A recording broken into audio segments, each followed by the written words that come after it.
Button. Self perfected.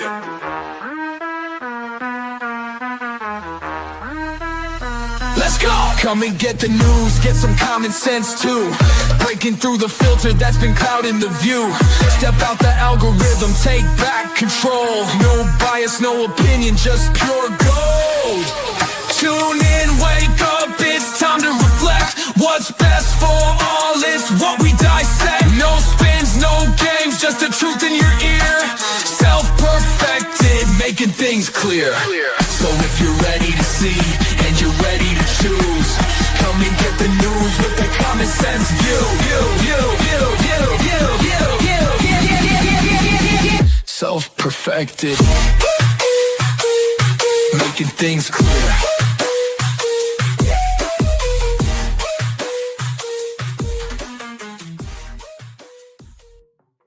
Good news, everyone. You know that Tell me the gospel. you know that guy from what's that show? What's that show, Mitchell? The one What? Futurama. That's it. I always thought Futurama sucked. Oh, that's Yeah. too bad. Me too. Yeah.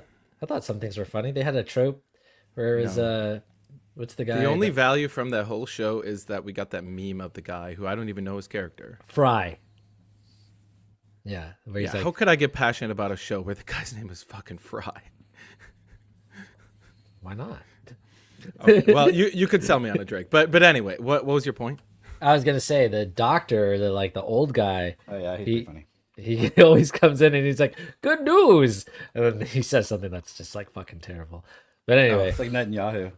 yeah, exactly. Good news, we've destroyed the only source of humanity in the world. Dude, y'all see those deep fakes? Oh shit. But actual Oh, good shit. news for our subscribers, we are now live on YouTube for the current moment. Oh, how long is that gonna, dude? That'll last an episode. Just Dude, wait till not Cam even a opens full his mouth. episode. Just Fuck wait you. till You are the one who ruined YouTube for us. no, it was Yes, not. it was you. How are you gonna blame the entire? Dude, I can remember You the just exact have to make episode. jokes about certain topics. Whatever. Yeah. Anyway. Yeah. Well, what's so funny, right? Fucking retribution, because we've been right the whole fucking podcast for, what is it, 288 episodes. We were making fun of Deepak Chopra, and we had a funny episode called Are you trying Deepfake to? Chopra. Are you trying to get us canceled right now? I'm just making it clear. Here I I'm- have I'm the just making it transcript, which I will now read. Word for word. clear. Yeah, and Tell me when the live stream cuts. Guess who's in the fucking Epstein files, huh? Oh, Deep Throat Chopra. Deep Throat Chopra, fucking pervert. So anyway, He's yeah, like, oh, I thought love that these episode little was great. spiritual yummy girls. Yeah, dude. That's literally what Dude, he was saying. but it was funny because I think we were calling out the fact it was like really weird how pro-vax he was. Like he was over and the the top. YouTube feed is cut. No, vax like for cows, right? Don't you have Facts? like facts? Oh, we'll call it the facts. Yeah. So he's very pro-facts, and I was like, this is weird. It was over the top. I'll make sense now. What do you think his blackmail him. vaccination was with the facts? I don't know. We should. Anyway. So Congrats now to we're Emmy. on YouTube as well for one episode. Finally, again. Shout out 5 X extra for being our main weeks spot. of life for you. So yeah, if your name is Keith or Sandro, and you're like, I can't watch it on the X. I don't like X. Blah blah. Why can't they watch it on X? I don't know. They're a lot of people actually send me messages complaining about X. They hate it. They fucking Why? hate it. It's not very user friendly for the live Not the stream. best thing for a podcast, I guess. Yeah. So Just we can say whatever we want. So I Yeah. guess.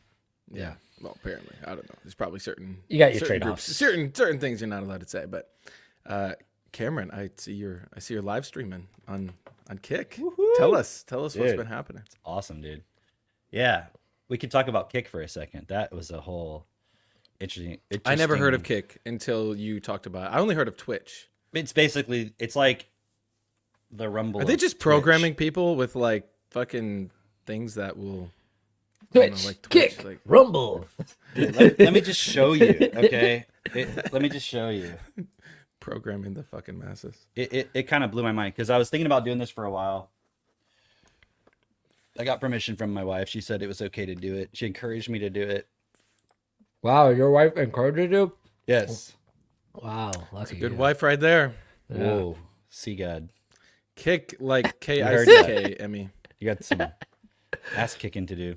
No, she kicks my ass. Okay. Well, sometimes Katie kicks my ass too. That's not. Also, attribute of a great wife. Yes. Sometimes we need it. Sometimes we need it because we would love to just go gallivant around the world and. Yeah, well, I'll leave it at that. Yeah. So, Kick. So basically, it's just like Twitch. The only reason I chose Kick is because I just heard, because I'm on X all the time, so I see people posting clips, and a lot of these guys are using Kick. I think Twitch, although I didn't really look that far into it, I think it's more for like video games. Basically, it's more catered to that, right? For like streaming games, and the people who want to do like talking about shit more do Kick. I think so. Like Sneeko, he does Kick. I think Nick Fuentes does Kick too. So that's kind of why I just leaned toward that, and I was like, I looked at it, looked pretty cool. And let me just show you how crazy it is. Okay, like when I say it's like a Rick and Morty episode, I think there's one where there's like an alien TV channel. Do you guys remember this? I don't know if you I ever never saw really that watched it that episode. much. I've seen like some of the episodes, and I remember there was one where it was like an alien TV channel, and it was just like all these weird ass. It was just flipping through like this intergalactic TV channel or channels, and then it was weird shit like every channel, like weird stuff. Yeah. And, then these commercials would come on and be like, It would be like it was funny, right? So eat a bag of eyeballs. so like I went on there just to be like, okay, how do I set it up? How does it work, right? And so here's the main Kick page, right? And if I go to, let's see, it's kind of like old school YouTube where you just go on and then there's just a bunch of random shit, right? Although this is not the page that I normally look at. Let me see, browse maybe. Okay, browse. So it's just all the live streams that are happening, right? Keith, it's a we're little- on YouTube. I'm telling you, just go to YouTube. If you don't like No, X. we're not going to be on YouTube that long. We're on it right now. But look, it's just We're like live. random shit. Like here, look, I'll click this one. こんなの絶対流行らねえだろ。 And I'm like, there's 6,000 people watching this. There's no way there's No, like it's that. not. They gotta be. Look at the chat. Fucking- Look at the chat. Dude, those are bots. Look at the fucking language they're typing in. I can't read that. So I just started clicking random shit, right? Like, look at this guy. There's 2,000 He people does not watching look- this.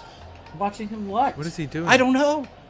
They just watching him watch like fucking soccer? Like, here's some guys Character like that. eating breakfast. I mean, he's fucking hilarious as well too. Dude, I bet this Yeah, is the he's future of Matthews. fucking social media. Streaming. And it's just like I clicked on one. It was like these 3 Russian women. And let me see if there's anything else worth looking at here. I mean, it's just random shit, man. Oh, look, we got a comment from YouTube What rumors? Oh, wow, that's Hermes cool. Lee? that we're on. There was one I clicked let me on. see. It was like these 3 Russian women, like like I don't know how you describe it. Like they looked like maybe escort style, right? And they're just sitting there on this couch, and then they're like talking, and they're not really talking about much. One's just looking at her phone, and there's this giant like those raffle wheels that you spin, and it's like click click click click click click click, but it's going like super fucking slow. And I don't know what they're saying. It's like in Russian or something. And I'm like, what is this? And then I click on another one, and it's this Japanese guy, clearly a overweight Japanese guy for sure, with a wig. Like sumo level or Yeah, no, just not that sumo? level. Just like like unhealthy? fat incel. Oh, okay. He's like got a wig on. At one point, he stands up to get something, and he's got yoga pants, and then he has like obviously fake breasts, like under like a sweater, and he's just sitting there like with his phone. Then he's just going, and then he's like sitting there hitting his vape for a bit, looking at his phone, and there's like 3,000 people watching. I don't understand. I don't either. Dude, It was they just might so be doing weird. some like fake, like puffed up numbers thing though too. I don't know. I don't think so. I think it's just that's people just watch, and they're bored, they're watching this person, and then they just become like, that's a person I watch, you know. So anyways, and I would just do it like for like a couple days. As I was setting things up, I'd go on there randomly and just kind of see what it's about, because I wanted to understand the whole vibe. And at one point, you know that guy Clavicular, right? Okay, he's he not was, a guy. He was streaming, He's right? Very feminine. He was streaming, and everybody had like the most had like 3,000 views. He had like 20,000 people watching. Pretty sure he's like. So I click on trans. his, and it's like him sitting there, and it's like a split screen, and then he's like letting other people come on. I don't know like where they're coming from exactly, but they would ask questions and shit to him, and he would just like give his perspective on shit. Okay, here's what I think could be a really good format. I don't know for Kick or what, or if it's live. Are you or saying not. for our podcast or for something else? No, for something else. Okay. I don't know. Not for our podcast. We already have a format for our podcast. Yeah. I'm just saying, just in general, it seems like people really like watching professors, you know, and just like hearing them expounding on points that they've seen and like getting some real insight from that.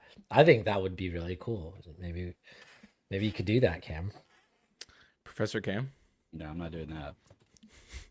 But I did start a live stream, and basically, I tried, y'all. the first one I did was on some of that Thomas Jefferson stuff. So I just went and I was like reading the letters and like Why don't- talking why about don't- stuff.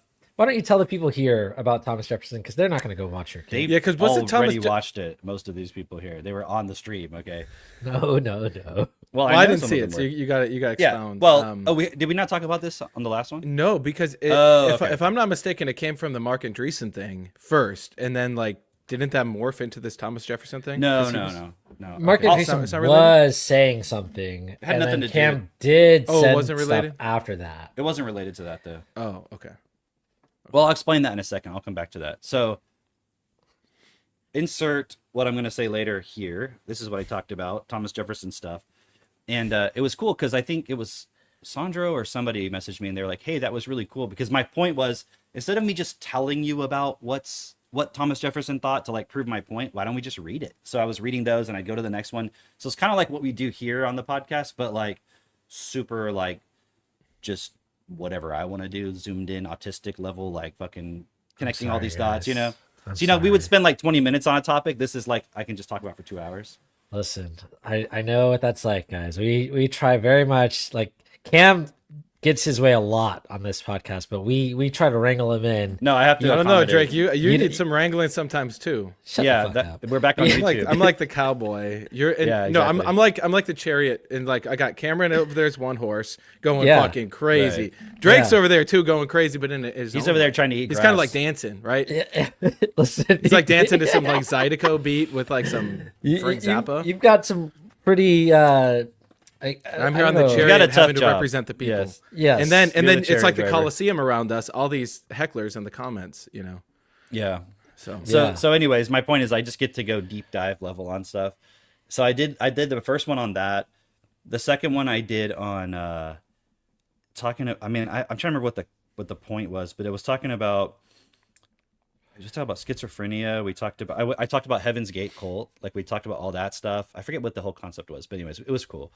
And then I had called it the Existential Crisis Hotline. I was just thinking of that as the title of that stream. I like And it. then last night when I did my third one, I forgot to change the title, and I was like, that could just be like the name of the stream. Yeah. Because that's just basically what I'm talking about the whole time. Is You should have people call in. You should have people. Call well, I was in, thinking actually. eventually people could, when there's like actual views and stuff, like Yeah, people yeah. could do that and be like, People tell me can about call your in and be existential like- crisis. Like, what are you going through? What is your fucking Dude, that would be so cool. Dude, that I would know. be people, so great. Okay, people would be yeah. like, I just lost my job. Well, we're gonna get into that today because Katie sent me a shit ton of people just like I lost That, my it's a popular job. thing right now. You know, I can't get any work, all this shit. Like, so people can just but call first, you. and tell you about guys, that stuff. first, hold on. I have something. I gotta Olivia's very share. very curious about the Heaven's Gate. She's like, you talked about the Heaven's Gate. I've been wanting to see that. Like, Oh, because how'd I you- was talking about spirituality and like the delusional nature of that, and we talked about Paul and his vision of Jesus, and just connecting it all to like it's literally just delusional shit. So that's kind of how we got into that. That's smart. I That like was it. fun. And then last Yeah. night I talked about. Did I already say what I talked about? Schizophrenia. No, that was the second one. The third one, oh, I did a whole fucking thing on transhumanism Oh, and how it connects to spirituality, religion. It all ties together. We talked about Christian transhumanism. We talked about Martine Rothblatt. Like I read out of that transgender to transhumanism thing. Yeah. It was blowing my mind, dude. Just Dude. like kind of talking about it. Okay, Well, I the wanna book see these. that I read, That Hideous Strength, Mhm. published in 1945, it was talking about transhumanism then. Oh shit. Yeah, like and as a goal of the elite to transcend their bodies, Right. And like, So dude, I was I'm like, tying it all back to Christianity because I'm like, that's what they're saying too. yeah, And then Hey, when guys. I read through the Christian transhumanism website, yeah. and it's like it even is. Oh, dude, there's a Mormon transhumanism association. I didn't know that. So I didn't go too much into it, but I was like, I just discovered it. I was like, this is fucking nuts, dude. Guys, That's- I have that's I have crazy. Cameron's cover photo for his podcast, It's not a podcast. for his live stream. Oh, that was supposed to be Cameron. I didn't know. Who'd you think I that get was? it. I see it. I see it. now. I did not know who. It Look, was. you got Candace Owens taking notes. You got this guy. Who's that guy? I don't know. It's that guy who does the tech reviews. Oh yeah, that black guy. I Marcus forget his Brownlee. name. Yes, Yeah. it's Marcus Brownlee. Yeah. The hat does have my hat on. I do have that hat. Yeah. So I'm thinking I'll just call it Existential Crisis Hotline, I think it's and great. I do it on Kick. Kick is pretty. It's actually pretty cool because what I realized is within that, watching all these other people, I'm like, oh, you can literally just do whatever you want, and it's cool too because like you know how sometimes here it's like there might be an interruption, but it's a podcast, so you're like, on that people will just be like, oh, I'll be back in a minute, and they'll go do something and they'll come back. You know, not that you should do that unnecessarily, but it's much more like informal. So it's almost like I'm just on there reading to myself and talking out loud, and it's like you're a fly on the wall. That's essentially what it is. But there's also a live chat too, which is cool. Yeah, I'm Dude, gonna start my own. I bet Kick. I bet that'll be a lot of the future of online content because you think have the so. whole AI slop storm happening in full blast right now. I mean, I think there's still more waves to it, but I think people are going to be like, Yeah, I think we just saw some AI slop. dude, that was AI fucking gold right there. Hmm. You can No, wire not me slop at $2,000 all. for that. They'd be your So new so cover so so Mitch, are you buying into the whole Netanyahu AI stuff or what? photo. Ooh, Yeah. Mitch, okay. Are you? I like you to think- see how Mitch processes these. Do you think Oh, man, Netanyahu's guys. an AI? What is this? What's no, going on? I don't think Netanyahu's dead. But I do think Not yet. it allows him to give this air of mystery for sure. Hmm. In case anyone's under a rock and has not been watching what's happening with Israel. Under and Iran. Iraq? Oh, fuck no. If I was one of these leaders, I'd be using AI on purpose, just like you said, to confuse everybody. Yeah, it's like I'm sure there's term for it like in chess, right? Where you're like feigning the opponent and then like, oh, I think we actually got him. And then your people get their hopes up. Like, see, it was AI, you know. So Netanyahu, apparently Iran reported that they took out Netanyahu, the leader of Mossad, and one of the other, I think the Air Force general or something like Did that. Iran say this? Kim Iverson was saying this on her thing, and she's got, yes. Okay. Is she just on X reading what people are posting? It's like, Yeah. well, this Iran account called, claimed you know, to Iran number kill one. Netanyahu. Holy crap. Okay, so Because I just saw him talking today. I don't know if it was when this recording was, but he was referencing the missile strike, the ICBM strike on Diego Garcia. I don't know just who that happened. is. It's an Air Force base out in like the Pacific. It's that one that remember Ashton. Wait, what? Forbes? There was an airstrike in the what? Remember Ashton Forbes, the guy talking about the orbs and Yeah. the disappearance Yeah. of MH370? He was all about Diego Garcia. Like it's all involved in that. So it's this like. So there was an island somewhere attack on the fuck out there. Diego Garcia base. Well, apparently an ICBM hit it, and so the significance of that is that means it has a range of 4,000 kilometers. like And when? so When did this happen? the other day. How was this not like front page? Like, doesn't that Front mean page of America what? got hit on our soil? It's front page of my X feed. Oh, okay. Front page of what? This is Yeah, not my front fucking page. X feed. Oh, I don't know what you're looking at. This is all I see. But the significance that now Netanyahu's saying, and so Iran said that wasn't them. That's what they're claiming, apparently. And so, anyways, they're saying, well, see, they have these longer, the missiles have a longer range than we even thought. Or, anyways, it's showing to the world what they were saying was true. So now they can hit Europe. So now he's saying Europe needs to join the war. The war that's already over, that we already won, that's unnecessary because we already decimated Iran's military, according to Trump. And yet, So this- they're is like this the false cluster flag everyone's bombing been warning about? Jerusalem right now, apparently. Huh? Is this the false flag everyone's been warning about? What? I don't know That if it's a America would get false attacked? flag. Well, it's already been attacking all the American bases. It's just an American Yeah. base. It's just a base. Oh, the okay. Sorry, I significance is thought that- this was on our land. I thought this was on the continental No, it's like in U.S. I said it's in the Pacific. Like it's some fucking island somewhere. Oh, I thought you meant the Pacific Coast.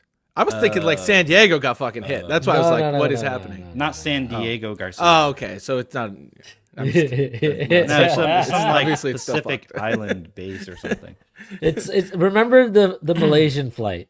It's where they diverted MH370 to before they teleported it somewhere dude, else. Ashton Forbes is probably in the comments going Dude, crazy. fuck that guy, like, man. Guys, Fuck that guy. Like he was pretty cool, and then he just starts going off on people like Tucker and everything for questioning Israel. So I was like, "You're a fucking."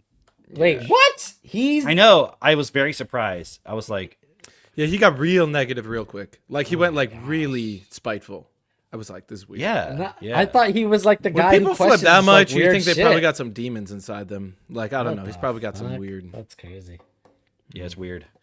So, but anyway, so Netanyahu, there's rumors floating that Netanyahu got killed in this airstrike earlier this week or whatever, 2 weeks ago. And then there was two pieces of footage that came out. One was him at some coffee shop, like walking around, and then there was another one where it looked like he had 6 fingers in it. And so everyone's like, didn't, "Oh though. shit, It they didn't. got killed." No, it didn't look like he had 6 fingers. There's one of them that apparently looked like it. I don't know. I saw Did you it. see it or okay? Because everyone I Professor saw was Jang, man. Professor Jang was talking about it. all I saw personally was ones of him and people going like, "How is this not AI?" And then you look at it and you zoom in on the fingers and there's 5 fingers and you're like, "This is a fucking psyop, dude." There was one picture A where, psyop he's on a like, Where it looked cause weird. like there was the picture that they used where they said, "How is this not AI?" He clearly has like 5 fingers, and I'm like, why did they use this picture? Yeah. Because you look and there's another like screenshot of that same speech where he's got his hand up, and the way that his hand is folded like this, there's like a fold in here that looks like if you're looking at it, it's like, is that another finger? But look at my hand right now. Right, you This can kinda- see something there. Yeah, It looks like something's there. So it could have been just this, but it also could have been like, I don't know, that looks a little weird. You know, so I could see the confusion. I think the only other weird part was that the coffee shop he was at was like very far away from his home. Like he would have had to drive way out there. people So were also anyway. saying like it was footage from another visit he had done in the past that they had reworked or something. So I don't know. Maybe it is. I'm not saying it's not AI, but it definitely confuses everybody. yeah, and I think that was the whole point of it. Is now you have like some people are getting their hopes up. They're like, oh wow, they got Netanyahu, and then he'll Like probably it just pop matters. out. Like what? Why wouldn't they just put somebody else up? Like it's such a joke. Like as if he's the guy running everything. People Dude, are I'm just- asleep. I'm looking at some of these fucking tweets that Trump puts out, and I'm like, what the fuck? Like see, it is. Where he Do said, you yeah, see the one 100% where approval. Robert Mueller died? No. Robert Mueller was the guy who led the Russia collusion investigation, remember? Yeah. He died the other day, and Trump tweets out, he just died. Good. I'm glad he's dead. He was a terrible person. Jesus. He said now he can't hurt anybody anymore. Jesus. shit, What the fuck? Wow. Chuck Norris died. I did see that. Yeah, and Charlie Kirk's mentor died in a pickleball accident. Yeah. you see that one? I did see that. Yeah. I didn't realize that was his mentor. Yeah, it was like his Yeah. mentor, his tennis mentor. I don't know what kind of Playing mentor, but pickleball. yeah. But then you had so Professor Jang was on Tucker this week. Mitch, you didn't give your condolences to Cam for his dad dying. Cam's Chuck. Chuck Cameron Norris is looks my like Chuck dad. Norris. Yeah. Chuck Norris is Mexican. What? Really? What? How do you not know that? Mexican. Do you not know this? Okay, did you know Mel Gibson is Australian? What? What? Oh my god, dude. What is Are wrong with you are you people? fucking with us? You guys don't know anything. Look it up. I thought is Mel Gibson was the Australian? most patriotic. Mel Gibson American is of the all most time. American Mel Gibson is of all the Australian. Americans. Mel Gibson was the You know he's first, an actor, right? anti-Semite. You know he's A an actor. what? He's a what? He's an actor. He does not. He's Australian. He's an American Australian. He He has an was American born in New citizenship. York. Well, but he's Australian. His normal moved to accent is Australia. like an Australian fucking accent. No. Okay. If you're born He in is New American York, born, you're though. a New Yorker. He's American born. That's American. Jesus. Look up Chuck Norris. No. I'm not listening to you Is anymore. Chuck Norris Mexican? Gosh. Chuck Norris. Where are you getting your data from, Cameron? It says he was Fucking born in full of Oklahoma. lies. Full of fucking lies. What the fuck is wrong with Hold on. you? Cameron's just deflecting because he does kind of look like Chuck Norris. Cam, did you actually think Chuck Norris was Mexican? His name is Carlos. Carlos Norris is Mexican. Chuck Norris. Hilarious. Chuck Norris Carlos is not Ray Norris. Okay, sure. Chuck Norris about to have to do a life review now that he fucking died and see what he was accepting and allowing. Emmy, pickleball accident. Yes, a pickleball accident. So, Wow. yeah, go figure. Kind of like Him- when Obama's security guard or Obama's chef died in a paddleboarding accident, that kind of thing. Anyway, He had Cherokee roots. Maybe that's what you thought was Mexican. The Cherokee roots. His name's Wow. Carlos. Well, That's all I yeah. need. That's all the evidence I need. Okay. All right, buddy. Look, it says it right here. His mother was Irish. His father is German, British, and Cherokee. Yep. And they named him Carlos. He was What conceived- more evidence do you he was need? conceived on their Mexican honeymoon. Oh, okay. Nobody names their kid Carlos if they're not secretly Mexican. Drake okay? has had enough. Drake is fed up with it with you, Cameron. You guys, this is peak drama right here on our podcast. All right. Sorry, I had to go. You were spewing a bunch of bullshit. Taking So, down your guys- idols. Kill your idols. Okay, did you guys see the new Professor Jang on the law of proximity? That one? No. Oh, it was very fascinating. So he's doing this theory or this lecture series on game theory right now, and it's like real time. He's talking about the Iran war, and he was explaining how like you'll have whatever the American empire side, and then you've got the Iran side, and typically in like classic game warfare, you don't want. Oh, is there something going on with Mitch's Fuck. mic? Yeah, it's just like- sensitive. I bumped it. Okay. So when you take out the top people, it tends to create a lot more chaos because then you have people under that fighting for power, and they tend to be the more extreme, more violent ones to do that. So it's worse all around when you take out the top people. Of course. And there's been a huge like list of all these top people getting taken out on the Iran side, and then apparently a couple on from Israel too. And Professor Jang's explaining this. He's like, the way you find where these top secret people are, like Khomeini, right? When they took out Khomeini, You mean Is that- Khomeini? the guy, the main guy who died on day one. If you Where don't know the you difference have- between Khomeini and Khomeini, your opinion is totally invalid. Yes. That's That's like the amazing, by difference way. between tomato and tomato. Okay, do I need to call Mayor and have him fucking No, but apparently translate for there me? was like two of them. Yeah. Actually, There was I- one I that didn't was even know this Khomeini. before. Oh, Yeah. actually. Oh. I There didn't was know one- that. Oh, I thought that until was today. his son or something.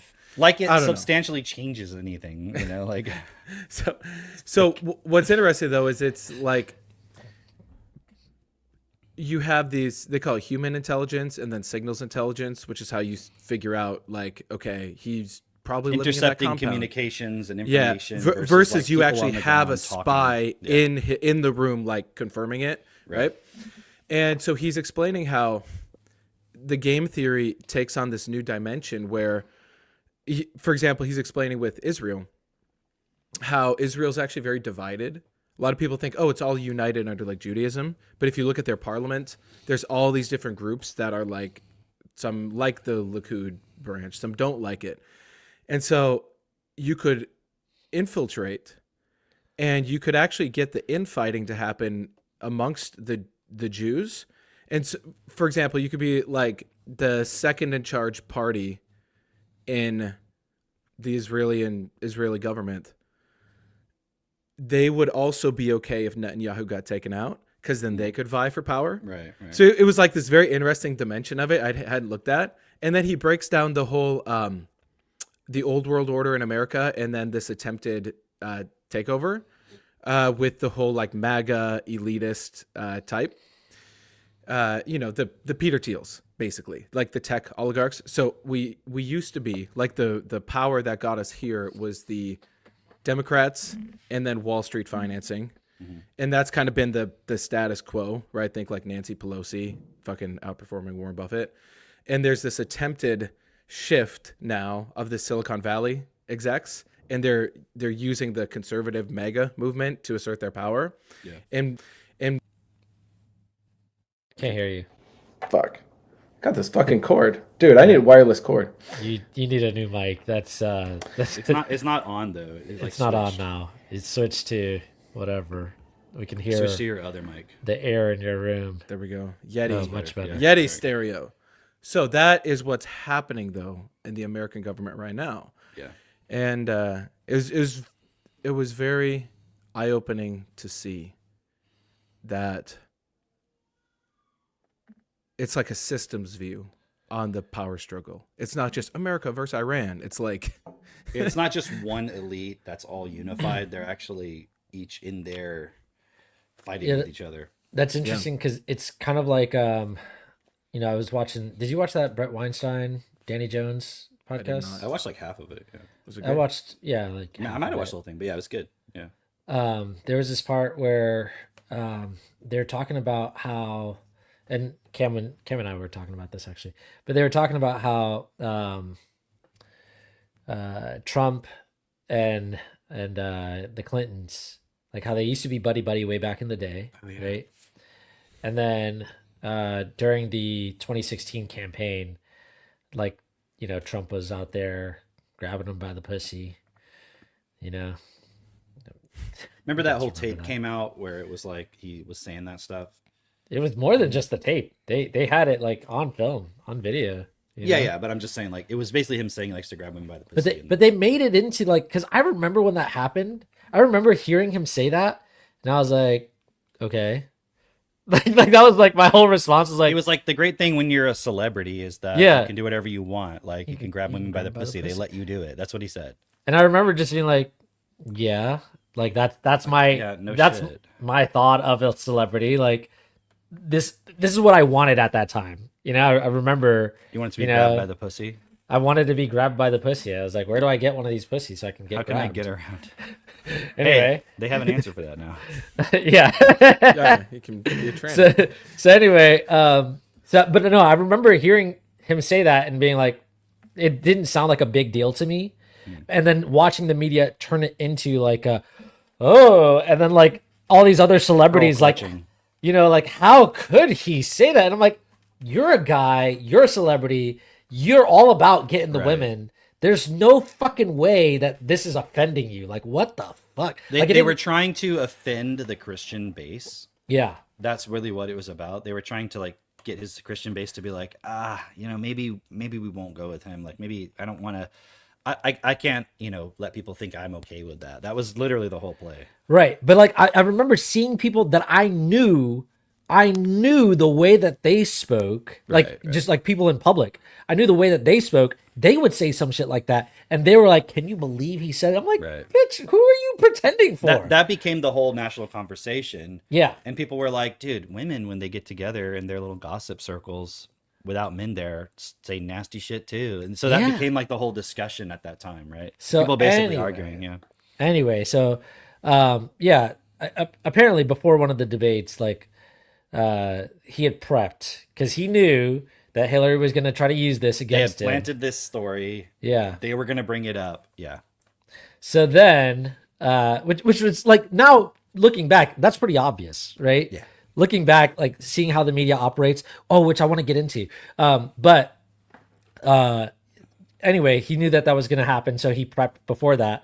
And I don't know if you remember this, Mitch, but during one of the debates, Hillary starts to bring up, his locker room talk or whatever, like grabbing him by the pussy. And then he like fires back with like, what about all those women that your husband raped? That all the accusers. And she's like, oh. And he's like, they're here in this room right now. I invited them as my guests, all the women that have accused Bill Clinton of sexual assault. And Bill Clinton's face was like,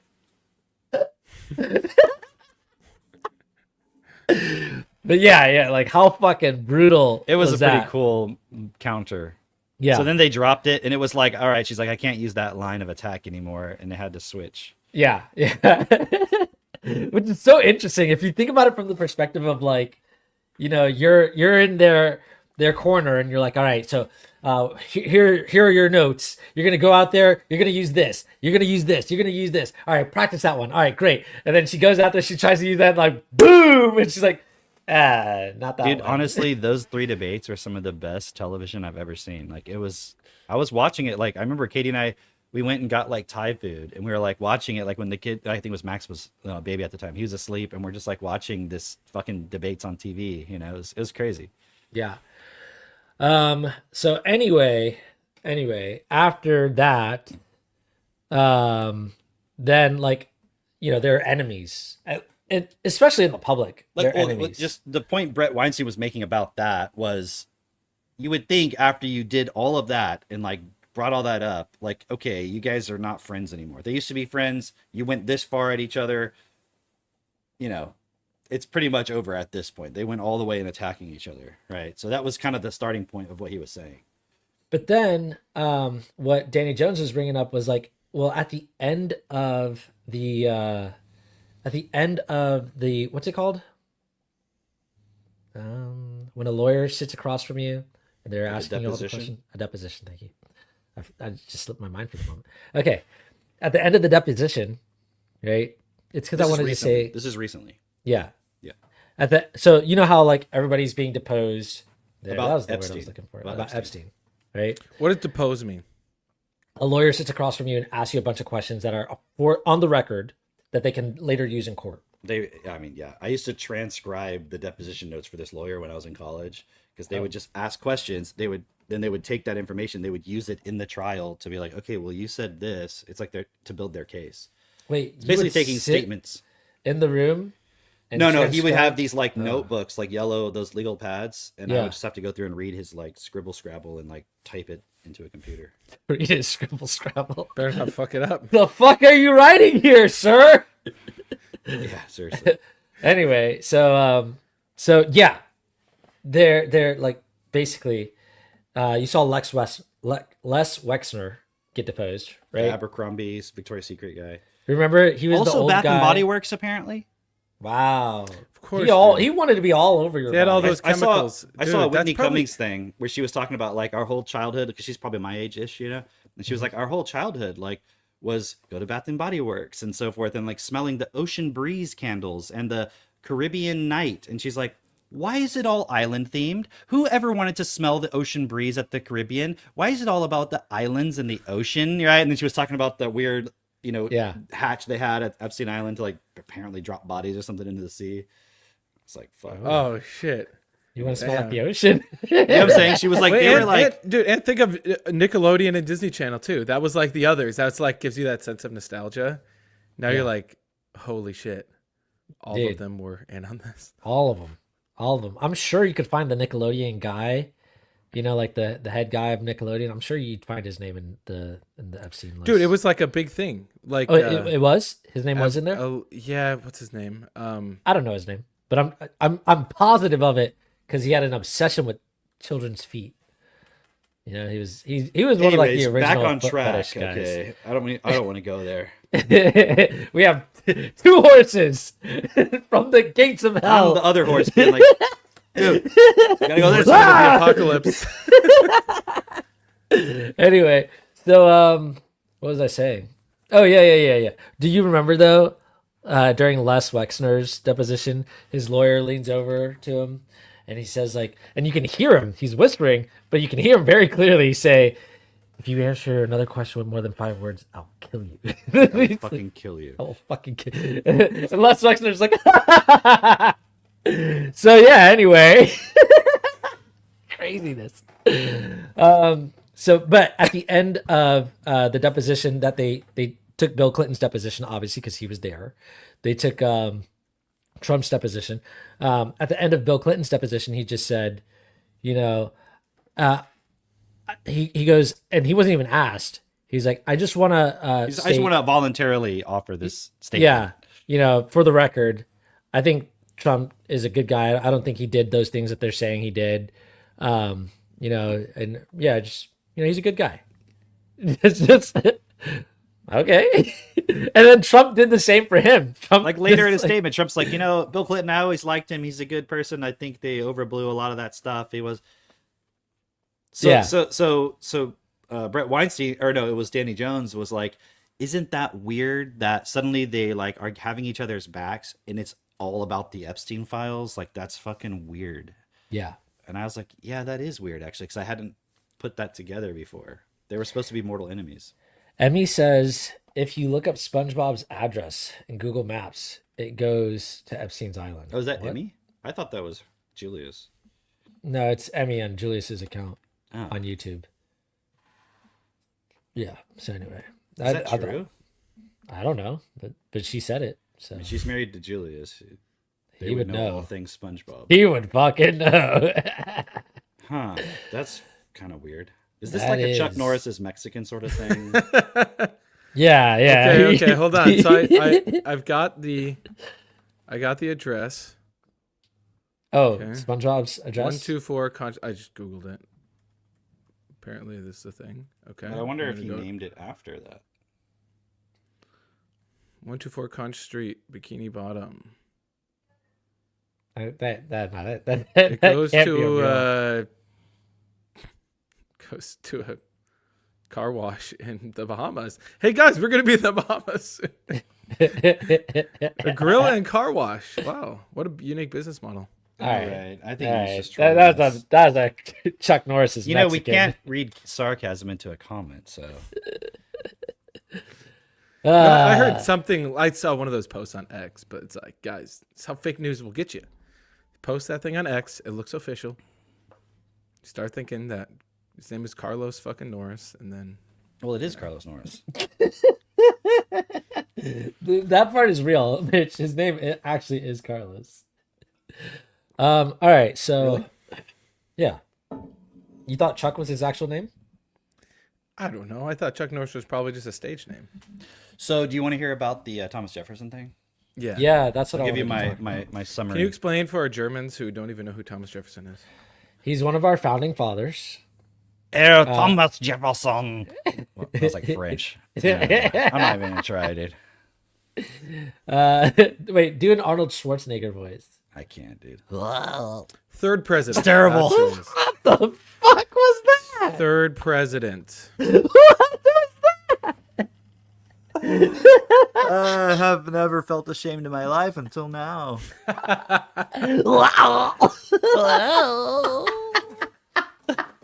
My side hurts. Okay. Yeah, so what were we- Okay. okay.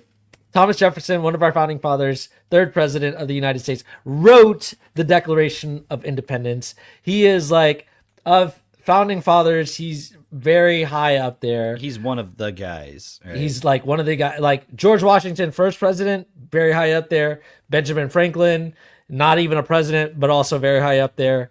Thomas Jefferson. Okay, what are the ones you know, Mitch? You know Thomas Jefferson. You know Ben Franklin. You know George Washington. John Adams, right? James Madison. James John Madison. Hancock. John John Hancock, of Hancock. course. Just because of his signature. That's pretty much it, right? Paul Revere. He just did the Midnight Ride. Sam think he Adams. was a Sam He's Adams not- for he's sure. not- Sam he's Adams, not- beer. Yeah, Sam Adams. Yeah. It's pretty much all the ones. You can go through the list. I did it on that live stream. I was like, okay, there's like 50 guys on here. I'm like, I didn't even heard these fucking dudes, like most of them. But so the reason why I was looking into it is because, so the Joe Kent is the what's his name? He was like the director of counterterrorism, right? In for Trump. Yeah. And then he resigned recently and was like, I don't stand by this war. It's all based on bullshit. Like Iran was not going to attack us. They also they weren't working on a nuclear weapon. Basically, he was just saying all that. So I saw him on Tucker saying that. And then because of that, and because of a lot of points, like, like obviously the MAGA side, right, which is Trump and whoever follows MAGA or follows Trump, is like totally against Tucker, right? He's totally against Tucker because Tucker's not on board. And they're saying we've talked about this, like he's a Qatari agent, blah blah blah, all that stuff. Candace would be one of those people. So like Candace, Tucker, who else would fall in there? I'm not really sure, but like those two specifically, like they're like persona non grata in the MAGA movement. So Joe Kent was on there, and so also there's this guy Mark Levin, right? Mark Levin, who's on Fox News. Who's been there for a long time. He's also like a radio host guy. It's kind of like a Rush Limbaugh-ish kind of type guy, but he's very like pro-Israel. He's Jewish. Like he's totally all about Israel, Zionism, all that kind of stuff, right? Well, he's super anti-Tucker, right? And he's been making so many statements about anybody who speaks against Israel is a Nazi. Like you got to get behind Israel. And he hadn't done. I saw this clip of him saying. And it was kind of in the context of like the Joe Kent, the Tucker Carlson, all of that not being on board with a war. And so I saw this clip of Mark Levin, and he was like, you have to understand that the connection between Judaism and Christianity, right? And they're like the brother and the sister, like they're connected. And if you reject that linkage, you're rejecting the founding of our country and you're rejecting America, right? So it just made me think in that moment, like, when someone's making a claim like that, I've heard this my whole life. You guys have too, right? America was founded upon Christian principles, and America's really, people try to argue it's actually a Christian nation. Yes, it doesn't legally say we're Christian, but like it really is a Christian nation. It was founded upon Christianity, blah, blah, blah, right?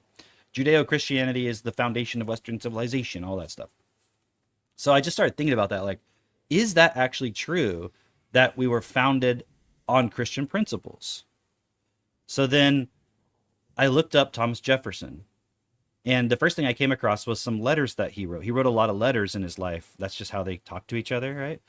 So I started reading some of his letters. I just looked up Thomas Jefferson Jesus or Thomas Jefferson God, just to see. And I found like letters where he was talking about God, Jesus, etc. And it blew my mind, dude. And on that live stream, I went through and like read a bunch of the letters, like the parts specifically talking about these things. And he was like, it's actually opened up so many points, but he was basically saying the only sense in which he would call himself a Christian is the degree to which he agrees with some of the moral principles that Jesus talked about. And they're like really valid principles, the moral principles. He said, but he did not accept that Jesus was divine.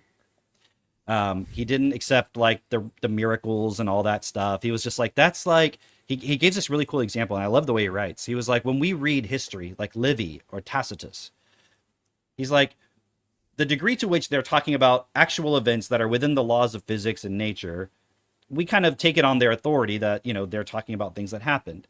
He said, but when they start talking about statues, bleeding blood, and things like that, we realize they're kind of just embellishing stuff, right? And we just kind of reject that stuff because it's obviously like metaphorical or whatever the fuck, right? So he's like, when you're reading the Bible, you should use the same kind of discernment, and you should use your reason as like the primary point. There's this really great quote where he says, reason is the only oracle from heaven, or something like that. It's this really cool statement. So anyways, I just went through all of that, and I'm like, and then he has this whole letter where he talks about, it's really cool. You guys will like this. So the way he perceives Jesus, okay, was at the time, like say prior to Jesus, you had Moses, you had Abraham, you had Yahweh, all of that, right? So people's perception of what God was, and he says it as like a ruthless,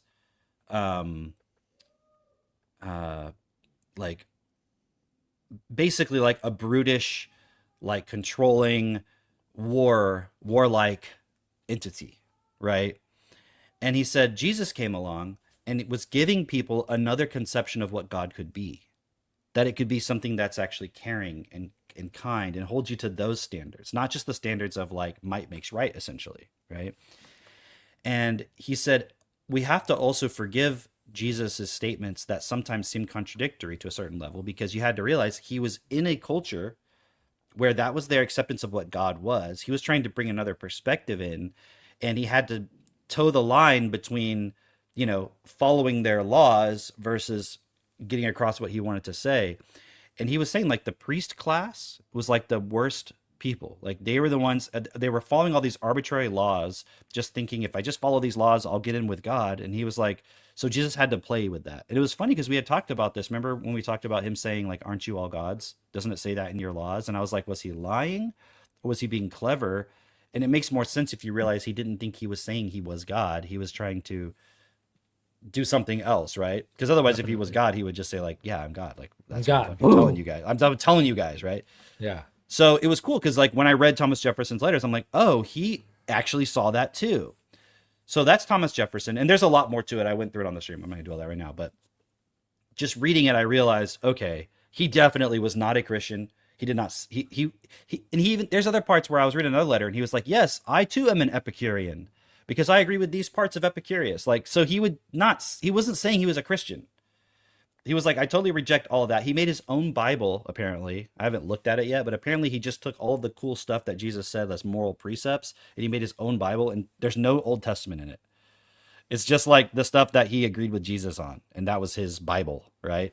Also, he was looking into like studying basically the Old Testament. We'll just say it that way, to find like what were the morals and ethics of the people at that time, and he was looking into other scholars and other texts and things like that, and he was like, yeah, their morals were shit. It's just like So I remember hearing, I don't know, this was probably middle school or high school when they were explaining this, that the founding fathers were deists. They called it like Deists, which I don't know if this is actually true. yeah, But like apparently their is. philosophy was that God, like there was like an original creation, but then it was just set in. It Okay. was like the conditions were set, and then everything was playing out from that. He wouldn't intervene. Think I about don't know if that's this. Think about this, Mitch. Isaac Newton. What was he doing when he came up with his laws of physics? I don't know, sitting under a fucking apple tree and got hit No, in the no, head no, with no, an apple. no, not You not should that just part. tell him to drink. Okay. The purpose of him coming up with the laws of physics was to prove the existence of God. Sure, his starting That- point was that. That's why he did it, right? The reason I'm bringing that up is because Isaac Newton was looked at as a heretic within the church in that time, right? They basically were like, yo, you are not allowed in the fucking church, because if your ideas start spreading, it's going to fuck up our whole game. So we can't have that, right? But he was probably the most devoted to God out of, all the people around. He like spent all of his time like, I'm going to do the fucking math to prove that God exists, right? That said, his views, he would have been studying more intensely than any other person, all the scriptural texts, whatever you want to call them, right? And nobody else was really like, you got to remember, Mass was in Latin, right? So it wasn't accessible to the average person. It was what you were told is what you got. Dude, this is so good. This is so good. So I'm saying that because he probably would not have been looked at as like a Christian or a true Christian or whatever, even though he really was like, he was a really intelligent person who was really looking into this stuff. He wanted to actually know more than anybody else. Then you have like our founding fathers who leave England, and they leave Britain, England, whatever you want to call it, and they're actually intelligent people who are looking into this stuff. Benjamin Franklin was we call them Quakers now. He was a friend, right? But like Quakers, do you know how their church operates? No. They don't have like a pastor sitting at the front or a priest or whatever, telling you what's in the text. You go in there and yes, you're all together, but you just sit there quietly and just kind of meditate on whatever it is that you're thinking about. And then you leave. You have your own experience, right? And then that's it.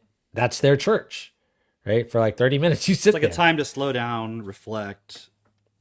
Yeah. Not Yeah. like sit here and worship something. Right. Channel all your energy towards a. But what I'm saying is entity. they're not like, it's not like church in the sense of like somebody's telling you what to think, right?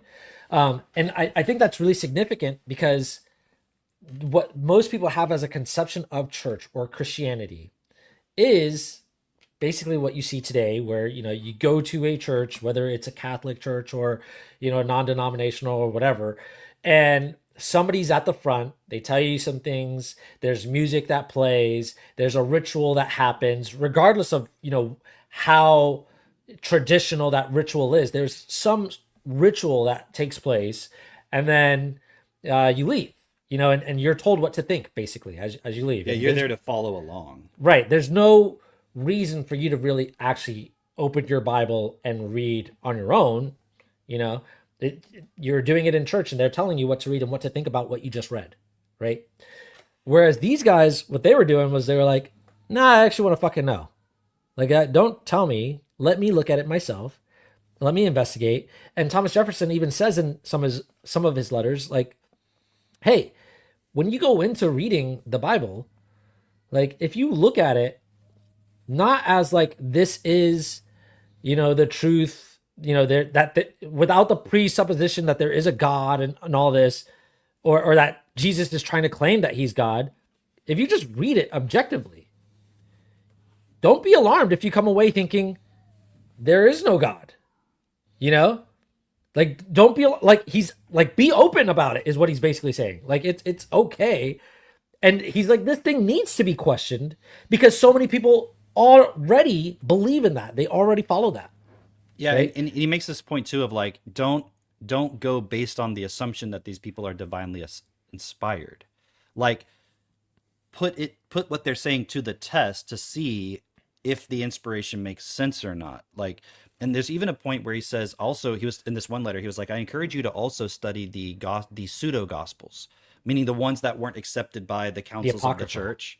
No, not just the Apocrypha, like all the ones that were not Oh. even, that were totally rejected, Oh. like Gospel the of Gospel Thomas? of Tom. Yeah, exactly. Yeah. He was like, they call them the pseudo gospels, right? He's like, investigate all those. He goes, because they claim to be divinely inspired as well.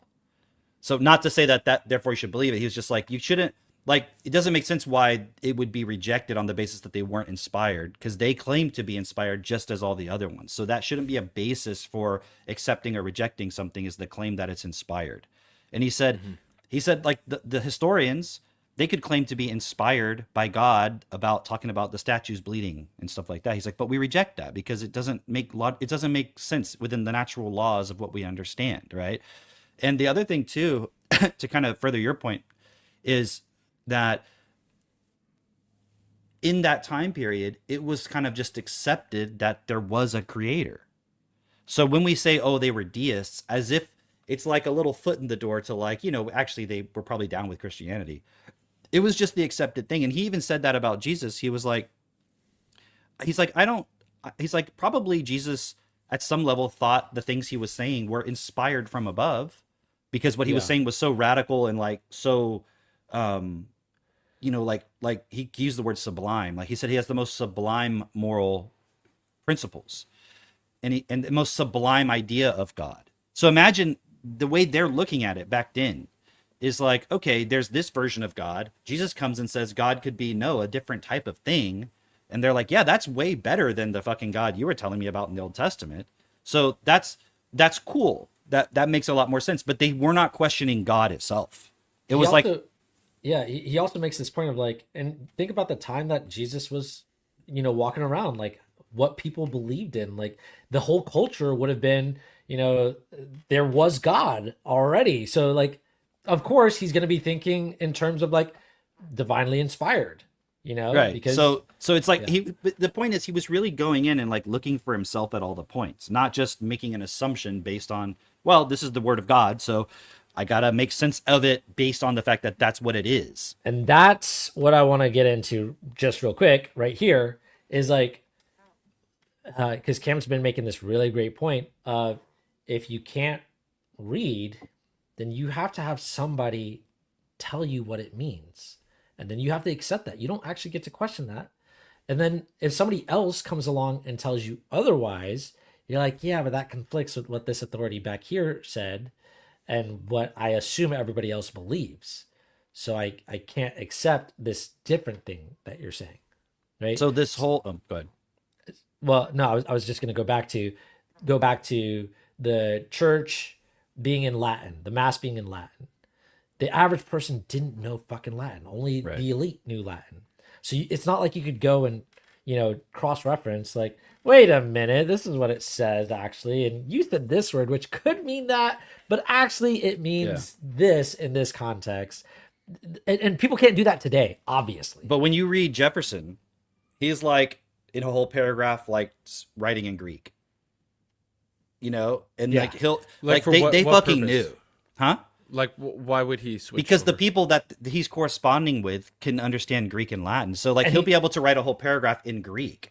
And And he's like, you know, man, as it says in the Bible, in arche and hologos, blah blah blah blah blah. He doesn't Yeah. even have to translate because they're like, here's what it says, and we can read that. right. Damn. Yeah.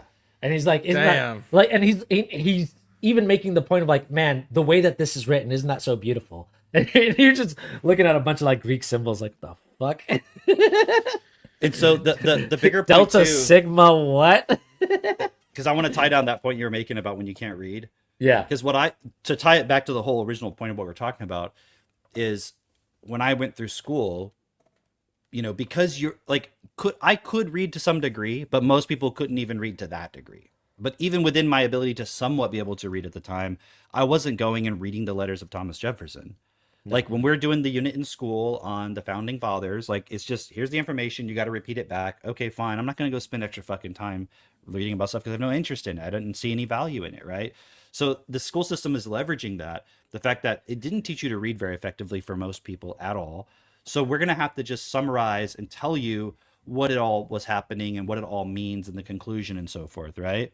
Add on So- top of that, the amount of entertainment that you could be, you know, entertaining yourself with, like how much fun you could be having on YouTube or playing video games or whatever.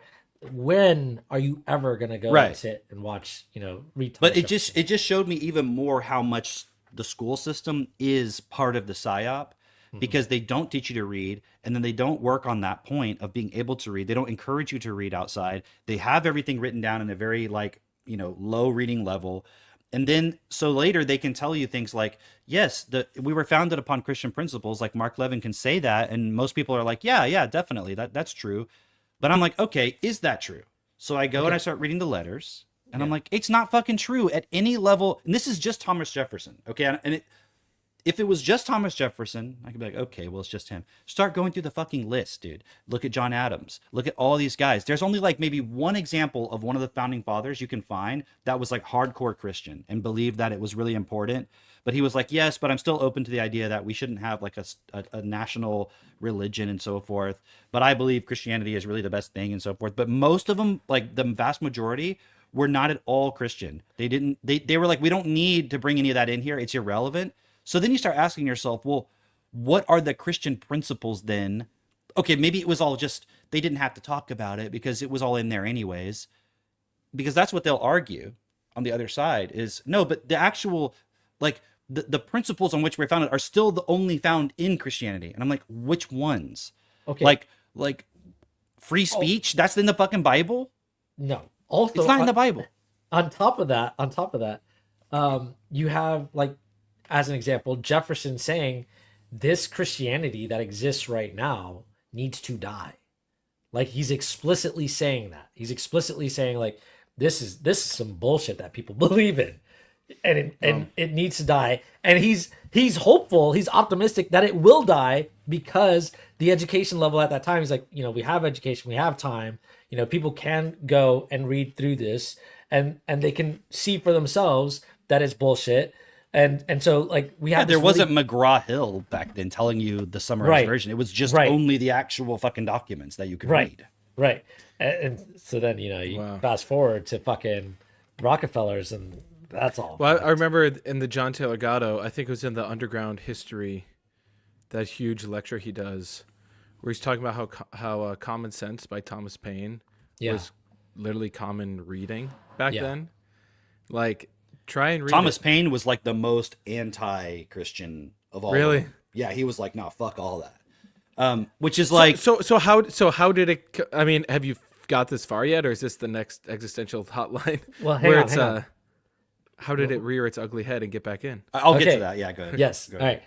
right. So here's what I wanted to say is, okay, so we started off not a Christian nation, not Explicitly based not, and I'll prove that to you in a second. Yeah. on, Wow. not based This is on mind-boggling to me. Judeo-Christian values. Okay. And especially it was like, okay, not Christian, but also fuck the Judeo values. Like Yeah, that is they were like Dude, explicit this about shit's this. crazy. They were 'cause very, very clear. I remember going to the Charlie Kirk event 2 years ago, Yeah. and you had Glenn Beck. All these motherfuckers from Oh, stage yeah. are just They're shouting. liars. Yeah, I had They're a sense they were charlatans. lying, but now No, but now, It is but they're lying because objective. they know you cannot fucking read, and you will not. yeah, and even for them, get I'm sure a close lot to of it. them don't even fucking read it, or they're just spewing some bullshit they heard from their fucking pastor. 'Cause Yes, their pastor wanted money. yes, okay, or And maybe they power. wanted money. Who knows, right? Yeah. But okay, now think about how long you've been hearing this idea of Judeo-Christian values, of returning to our Christian roots. How long you've been hearing this over and over and over, which means, as Cam was saying, the psyop started so fucking long ago, many, many years ago. So Like that it could be used- 1800s, like Well, okay. Well, consider this. When did education become like, very conformist? I mean, right after the Civil War, basically. Yeah, Yeah. yeah, pretty much. So since then, and what was the purpose of it then? Think about it. Think To about fucking like, reindustrialize to Yeah. to okay, survive. what was the model that they used for the current school system, or when they started implementing the school system at that time? What was the model that they used? Do you remember? the Prussian system. Exactly. Yeah. And why did the Prussians put that system in? Because For fighters, they needed obedient soldiers. exactly. So they Now wanted they need their obedient soldiers to go Yes. to fucking Iran Yes. to die for your fucking country. Because Exactly. they're trying to depopulate the fucking. They've planet. been putting in this God point damn. of obedience from the very beginning so that they could use it later on. And they said at that time, look, we're not looking for a nation of thinkers. We don't want fucking thinkers. We don't want creatives. We don't want, Yeah. artists. We don't, no. What we want is fucking people that follow our orders every Yes. minute. When we say jump, they say how high. This is why they incorporated stupid things like, oh, teacher just says do jumping jacks. Just because they wanted to test how well does this work that people will just obey. And so from a very young age, they got you doing jumping jacks. They got you doing the Pledge of Allegiance. They got you doing all this crazy shit. And then they're like, yep, it works. Interesting. So Keith dropped this. He said the Christian values thing got looped in by Alexander Hamilton because he argued and won the idea of having a central banking system because central banking focuses on obedience. I don't know to what I know that Hamilton was the proponent of the central bank, but I'm not aware if he's Christian or not. But it would make sense that Christianity is in perfect alignment with being obedient to a central power. That is the whole fucking To a point of banking it. system. Yeah. God is the central bank of the fucking universe, and you're indebted to him forever, and you'll be a slave. And you better yeah. hope you're good and you get lucky. This real quick. It took me a while to find it. Your mic is far from you. Sorry, we guys. need to Yeah, I hear just that. moved out of the way. There you go. Let me just show you real quick. Let me see. Is it this Dude, one? God is the central bank of the universe. That's so. This is a letter from Thomas Jefferson to this guy William Short. And I just wanted to show you an example. Is this the one I'm looking for? like look at this right here. See, look. Okay, so he's talking about the whole thing about Jesus versus like the God of Moses. Look, therefore I acknowledge passage is not free from objection, which we may with probability ascribe to Jesus himself, but claiming indulgence from the circumstances under which he acted. His object was the reformation of some articles in the religion of the Jews as taught by Moses. That seer, Jesus, had presented for the object of their worship. No, sorry, that seer was Moses. Had presented for the object of their worship a being of terrific character, cruel, vindictive, capricious, and unjust. Jesus, taking for his type the best qualities of the human head and heart, wisdom, justice, goodness, and adding them to power, ascribed all these, but in infinite perfection. And so if you go in here, he's like, look, Moses had bound the Jews to many idol ceremonies, mummeries, and observances of no effect towards producing the social utilities which constitute the essence of virtue. Jesus exposed their futility and insignificance. The one, Moses is God, instilled into his people the most antisocial spirit towards other nations. The other preached philanthropy and universal charity and benevolence. So, like, look, oh, this part's good too. The office of reformer of the superstitions of a nation is ever dangerous. Jesus had to walk on the perilous confines of reason and religion, and a step to right or left might place him within the gripe of the priests of the superstition, a bloodthirsty race, as cruel and remorseless as the being whom they represented as the family God of Abraham, Isaac, and Jacob, the local God of Israel. They were constantly laying snares to entangle him in the web of the law. Like, Damn. you see, so this whole thing where they're going, no, Judeo and Christian, they're linked. And that's Can the you bring that founding back up? of, yeah, that's the founding of our country. Wow. Did you want some on here? Yeah. Just that same spot that you were at, right? Can you just scroll up a little bit? Up. Okay. No, just where you were at, what you had just read. Uh-huh. Can we look at that again? The office of reformer of the superstitions of a nation is ever dangerous. What does reformer mean? Like he's trying to reform, he's trying to change the nation. He's trying to change something and he's reforming their superstitions. Like they have superstitions that God is this bloodthirsty, cruel thing that justifies you to be like that. Okay. Does that sound familiar? Does that sound familiar to anybody listening to this podcast? The office of reformer of the superstitions of a nation is ever dangerous. Can you spell it out for us, Eldrick? That's us. That's why everybody fears doing what we're doing. Because we're here to reform Self-perfected. the superstitions of our fucking species. The bloodthirsty fucking ritual. Look at what's going on in the world. Like, okay, here's another interesting point. They've already thought about all this hundreds of fucking years ago. But why didn't you know about it? Because you can't fucking read. It's already been discussed. Like, all the stuff has been discussed. You can look at it for yourself. And yet you don't know about it because you went to a school system that was by design put there to dumb you down so you wouldn't put this all together, so you can just be kept strung along, accepting war, accepting poverty, accepting all this bullshit. So when we talk about like Jesus, people think we're against Jesus. So was Thomas Jefferson. But at the same time, he wasn't against Jesus. He was like, I like the points he said, just like Bernard. He's like, he had some good points. Why aren't we just doing that? Why do you need to believe he was God and all this? Because when you believe that, you're like, no, I just have to believe in him and give him my power. And on my live stream, that second one I think I did, I was showing you, or maybe it was the third one, whatever. I was explaining like, if a being decided to be the God, he needed everyone to believe in him and give him power. Doesn't it make sense that all the religions are just examples of that, where you're just trying to give this being power? But if any human being on earth did that, you'd be like, oh, fuck this guy. He just wants power for himself.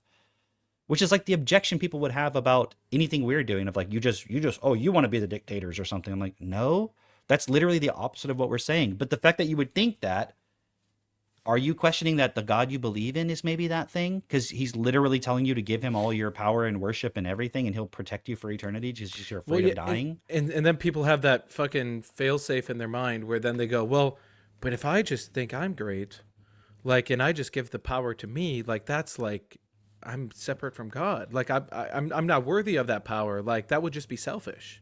That's what allows somebody to manipulate that point in everybody. It's also interesting because there is a fine line that you're walking there. It's like, yes, you are great, but also you're not the great one.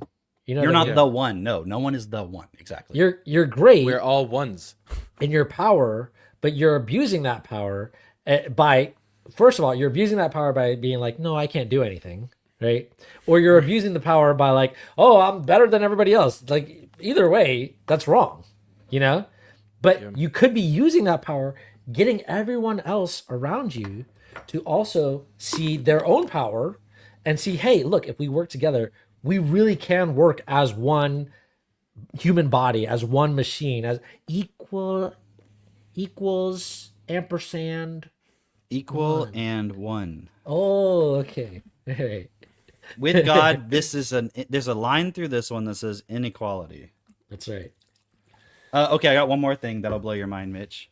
This is the treaty. Dude, it's taking the cross. Like, we should have an infographic. It should be like a GIF where it's like the cross and it's just disassembled. You go like, Yes. I like that. I like that. here, check this out. This is Can you from use Kling AI treaty. for that one. This is from a treaty from the 1796. Okay, so this isn't like some modern thing that happened the other day. Look at this. I can't see that. Let me get a better one. Here we go. Can you guys see that okay? Yeah. I've seen enough. Whatever. Okay. This is like Article 11 from the treaty, unanimously ratified by Congress. So they all voted in favor of this treaty, and it was signed by John Adams, the president at the time, who was one of the founding fathers. And it says, as the government of the United States of America is not in any sense founded on the Christian religion. Because they were trying to basically do some treaties with Muslims, and they were like, look, don't use the point that you believe like you're against us because we're Christian. We're not. Christianity has nothing to do with the founding of our country. We're not a Christian country. We're just a country with laws, just like you. As it has in itself no character of enmity against the laws, religion, or tranquility of Muslims. That's what that means. And as said states never entered into any war or act of hostility against any Muslim nation, it is declared by parties that no pretext arising from religious opinions shall ever produce an interruption of the harmony existing between the two countries. Well, Now fast forward to today. And everything that's the rhetoric around the war is like, yeah. we're a Christian nation. The Muslims are terrible because of their religious system. And they hate us because of our religion. I'm like, what do you mean our religion? It's got nothing to do with it. Because this is what we were talking about last time. Yeah. Where when I was a kid, it was like, they hate us because of our freedoms. Right. And now they've just gone like, no, they hate us because we're Christians. Right. Like, I'm like, well, which is it? Was it the freedoms or the Christians, right? yeah. Because also with the internet, you can go look at videos of Iran and be like, I don't know, like there's women like not wearing hijabs. So like it seems like they're kind of like doing okay over there, and like a lot of their women go to university and shit, and like, you know, like, oh well, they hang gay people. I'm like, well, we fucking mutilate children over here. Like, what's your? I mean, I'm not saying we should hang gay people. We shouldn't. They shouldn't. But let's just talk about that then. Let's just argue with them about why they shouldn't do that. But they're like, no, they just hate us, and it's because we're Christian and we're Judeo-Christian and all this stuff. So you just see how, because no one can actually process this, they're like implicitly accepting all of this because they have to defend their Christianity. So the whole Professor Jang thing, right? Because he talks about eschatologies, which for anyone who is unaware, eschatology is the understanding of where you're going in the context of like how it ends, like the end times, right? And so you have, he's making the case that if you just look at the current war and geopolitics only from the lens of game theory, of like trying to win and get resources, it's not a full picture. Rather, the way to understand it is through eschatology, because you have the Jewish people are fighting for what they believe is going to be their end of time and then their Messiah coming. You have the Muslims or Islam or whatever, and then you have a Christian take on this. Now, what I still haven't pieced together, I don't know if you guys have like looked at some of his recent stuff, but I understand that there is the Zionist, the Zionist take, which is they need so much destruction to happen in Israel that it will force the Israeli people to unify And then only then when the people unify and give their trust to God will this second Messiah come. And that's like the whole like rabbis that are advising Netanyahu. So that's why they're okay. I mean, quote unquote, okay with, bombs raining down on them, because it's basically a way to do that. I think it was the proximity one, or it was some of his recent, Oh, Hit your mic I again. cannot hear you, Mitchell. Fuck, I bumped it. There we go. Okay. Got to not bump the mic. But he was explaining how, so you have Jerusalem, which is like their kind of conservative home where it's more like theocratic. And then you have Tel Aviv, which represents more the progressive side of it. And right now, a lot of the bombs are raining on Tel Aviv. So the premise is that you have more the old school theocratic people are saying like, aha, good. We can rid ourselves of that, and then we can all turn back to God. So that's the Jewish eschatology. Now, there's apparently, though, a Christian version of this, which it sounds like the Pete Hegseth type camp is in, where they think, okay, there's going to be such destruction and all this shit happening that it's going to force the second coming of Jesus, which is different than the Jewish Messiah. I don't know what they think this is going to look like. Is it like Jesus is going to come on a cloud? Is it like the Messiah is going to be born? Let me show you something on this line. But like, John these Darby. are what the elite fucking people think is happening, and that's why they're pushing this. So this guy named John Darby, right? He's the father, considered the father of modern dispensationalism, and he also popularized the rapture. Oh, So yeah. dispensationalism is the idea that basically there was the covenant that God had with the Jews. That was like the laws of Moses. And then Jesus came and he gave new laws to bring everybody else into a covenant with God. But it doesn't throw out the old one. So it's like they're okay like this, because you have to think about it, like as a Christian, why aren't you like trying to convert all the Jews to Christianity? Right. That's the truth, right? But they're like, no, we make a special dispensation for them. They can still follow their original covenant because God doesn't lie. He What's always fulfills dispensation his mean? agreements. What does dispensation mean? Dispensation, it's like you're making an exception in a sense, is the context here, right? Okay. So, You know it's what a o- dispensary is? Yes. So point is, we can make an exception for them. They excuse me, they had their covenant. God doesn't break their covenants. He brought a new one in to rope everybody else into the covenant with the God, into a new covenant, the New Testament, right? But it doesn't supersede the old one. It just is a new one that everyone else can get on with. So this is called dispensationalism. And then there's like the other side of it, which I don't remember what it is at the moment, but it's like a division within Christianity. And they're using the dispensationalist aspect to say like, we got to protect the Jewish people and that covenant. We don't have to question them. We don't have to, we can't say that they're not Christians. They're not, but he said, we don't have to say they're not following God. They're following the old version that they got, and that's okay. We got the new version. We're all roped in this together. And the same guy who created that also is the one who popularized the pre-tribulation rapture, which is the idea that Jesus is going to return after a big battle, and then people are going to die, but the ones who are not dead and the ones who are dead, the dead ones are going to be resurrected. The not dead ones who follow Jesus, they're all going to go up into heaven to be with God. So here's Listen. the interesting thing that I think you might like, Drake. Okay. This idea was then further popularized in the Schofield Bible. Yes, of course. So my point Explain is, Schofield Bible too. Explain it's this. it's where they took the Bible, this guy Schofield or whatever his name was, I guess it was Schofield. He took the Bible and added it all this commentary and stuff, so that they would bring in this idea of the dispensationalism, so that they could rework it and not be like, no, it's not like throwing out the Old Testament and then now we have the new one. You got to understand this context of this is still good for Jews and it's okay. We can accept that and we can accept the new one and it's totally okay. So it was putting in a commentary. It's editorializing all of the stuff into a certain framework or narrative. That's what the point of the school. And Candace Owens has talked about this a lot. Like that's where everything went bad for Christianity, was when they did the Schofield Bible in like the 50s or whatever it was. That's when it went bad. Okay. Think about this. The Catholics, they got the truth. We need to go back to the Catholicism, which Thomas Jefferson was like, as soon as they brought in Greek philosophy into Jesus' stuff, they fucked it up. That's what he said. He's like the Platonist. He does not like Plato, by the way. No, it's really clear. It's very clear. It's not like Plato. What's interesting is like, He also said Plato does the same thing with Socrates. yes, He does the same thing that they do with Jesus. He does it with Socrates and adds his own perspective and his own viewpoints about Socrates with his dialogues that are not real. He's like, that's not Socrates. So that's really interesting because like I don't know Greek, so I've never really studied Plato like that. It's all Greek to you. It's all Greek to me, you know. So I can't.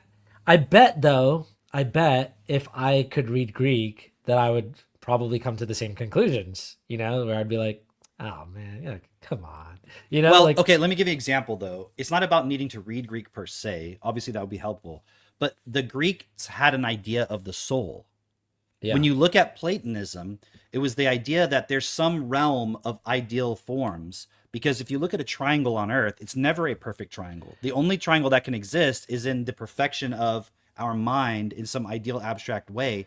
And the abstract ideal is the real world. This is the illusion. This is like the sort of messy forms that are just kind of like half-assed versions of the idealized thing. And our soul actually belongs to that idealized realm. And so when we come here, we have to remember that idealized perfect world and we have to get back to that idealized world. So they had this idea of the soul and in a way the ascension of the soul back into the idealized realm.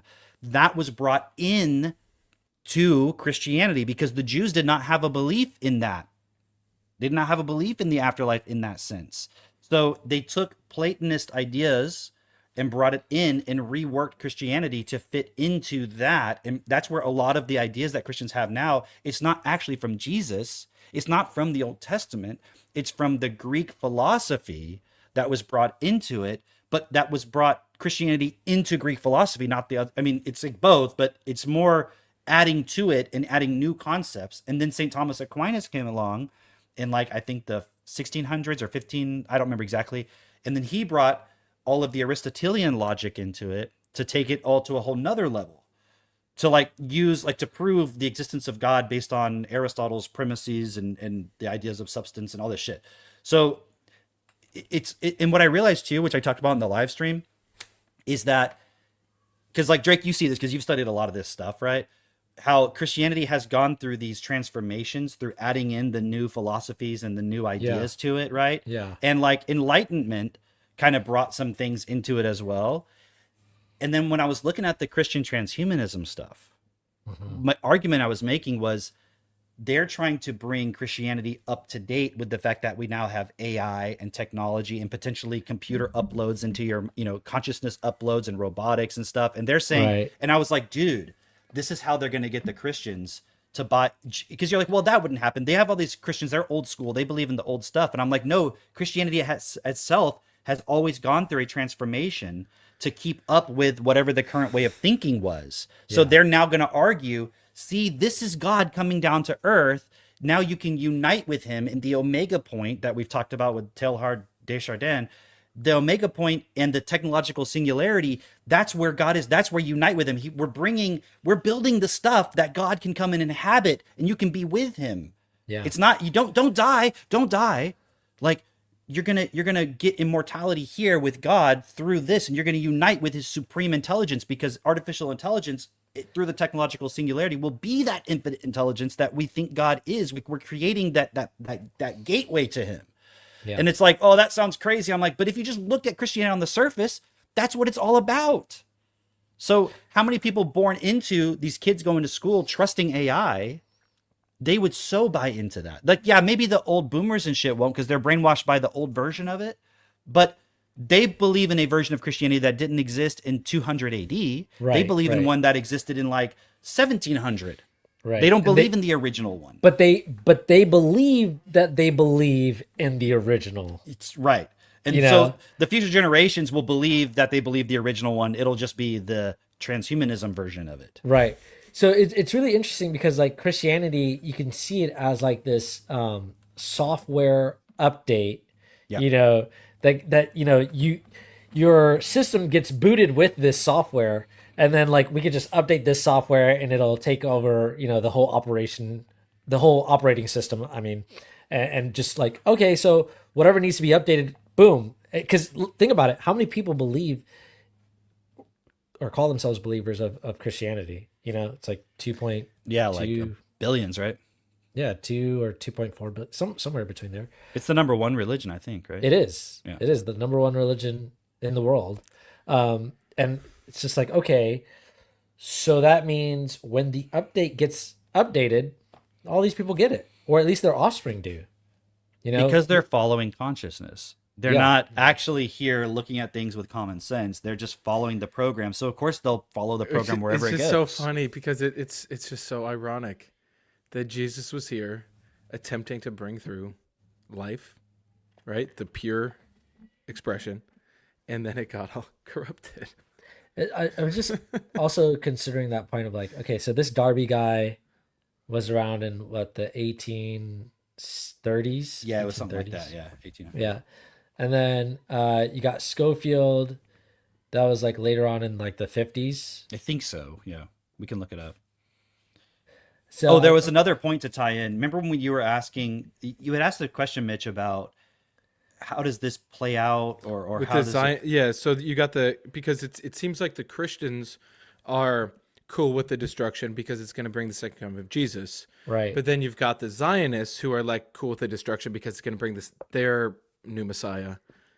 Schofield was 1909 when they published that thing, but I want to show you this real quick. Did you see the other day, just real quick, Netanyahu had said the second coming of the Messiah.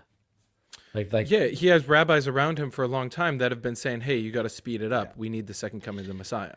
So there's like a level where, okay, go ahead, sorry, yeah. okay, but he's Jew, or he's not. Well, he's Jewish, but maybe not religious, right? Right. So, Yeah, I don't but the know. fact that he's saying though that like the second coming is like of your Messiah, because then that would mean that Yes. The Oh, Messiah did he not say second? came, Oh, I not missed Jesus. that. Said That second nuance. yes. So it's like, wait a minute, are you saying the Christian Messiah is Definitely not the saying the Messiah? Christian Messiah. No, and what it But seems what like, is he 'cause saying? This is what I'm gathering from the Professor Jang has got pretty interesting way of kind of piecing some of this together. He doesn't have full solution, but he's in that Pax Judaica one, and I listened to a couple right before it, where he explains the Frankists and Illuminati and all that, and he's explaining how it seems like their actual take on this is the second coming is some sort. Oh Jesus! You keep hitting your Mitchell. mic, dude. Can you back the fuck away? At least from it's your not me mic? with all the mic problems now. Yeah, Mitchell. There we go. Okay, I'm moving forward. It's almost like an updated version of the Israeli state that now has perfect intelligence Right. of AI monitoring everything. Like that is actually. It seems like there's probably is some what I've sort been of a trying to blend of say. where AI, Yeah. AI is God, is the second coming. I don't know Netanyahu. It's very possible he doesn't believe in any of the religious stuff, but 100% they want to build God on earth. Whether Yes. they believe it is God or not, they want to build this all-seeing, usher in all-powerful, an age of all-knowing peace. thing that controls everything. But to usher in peace, which just means no resistance to the control system. That's all peace means in that context.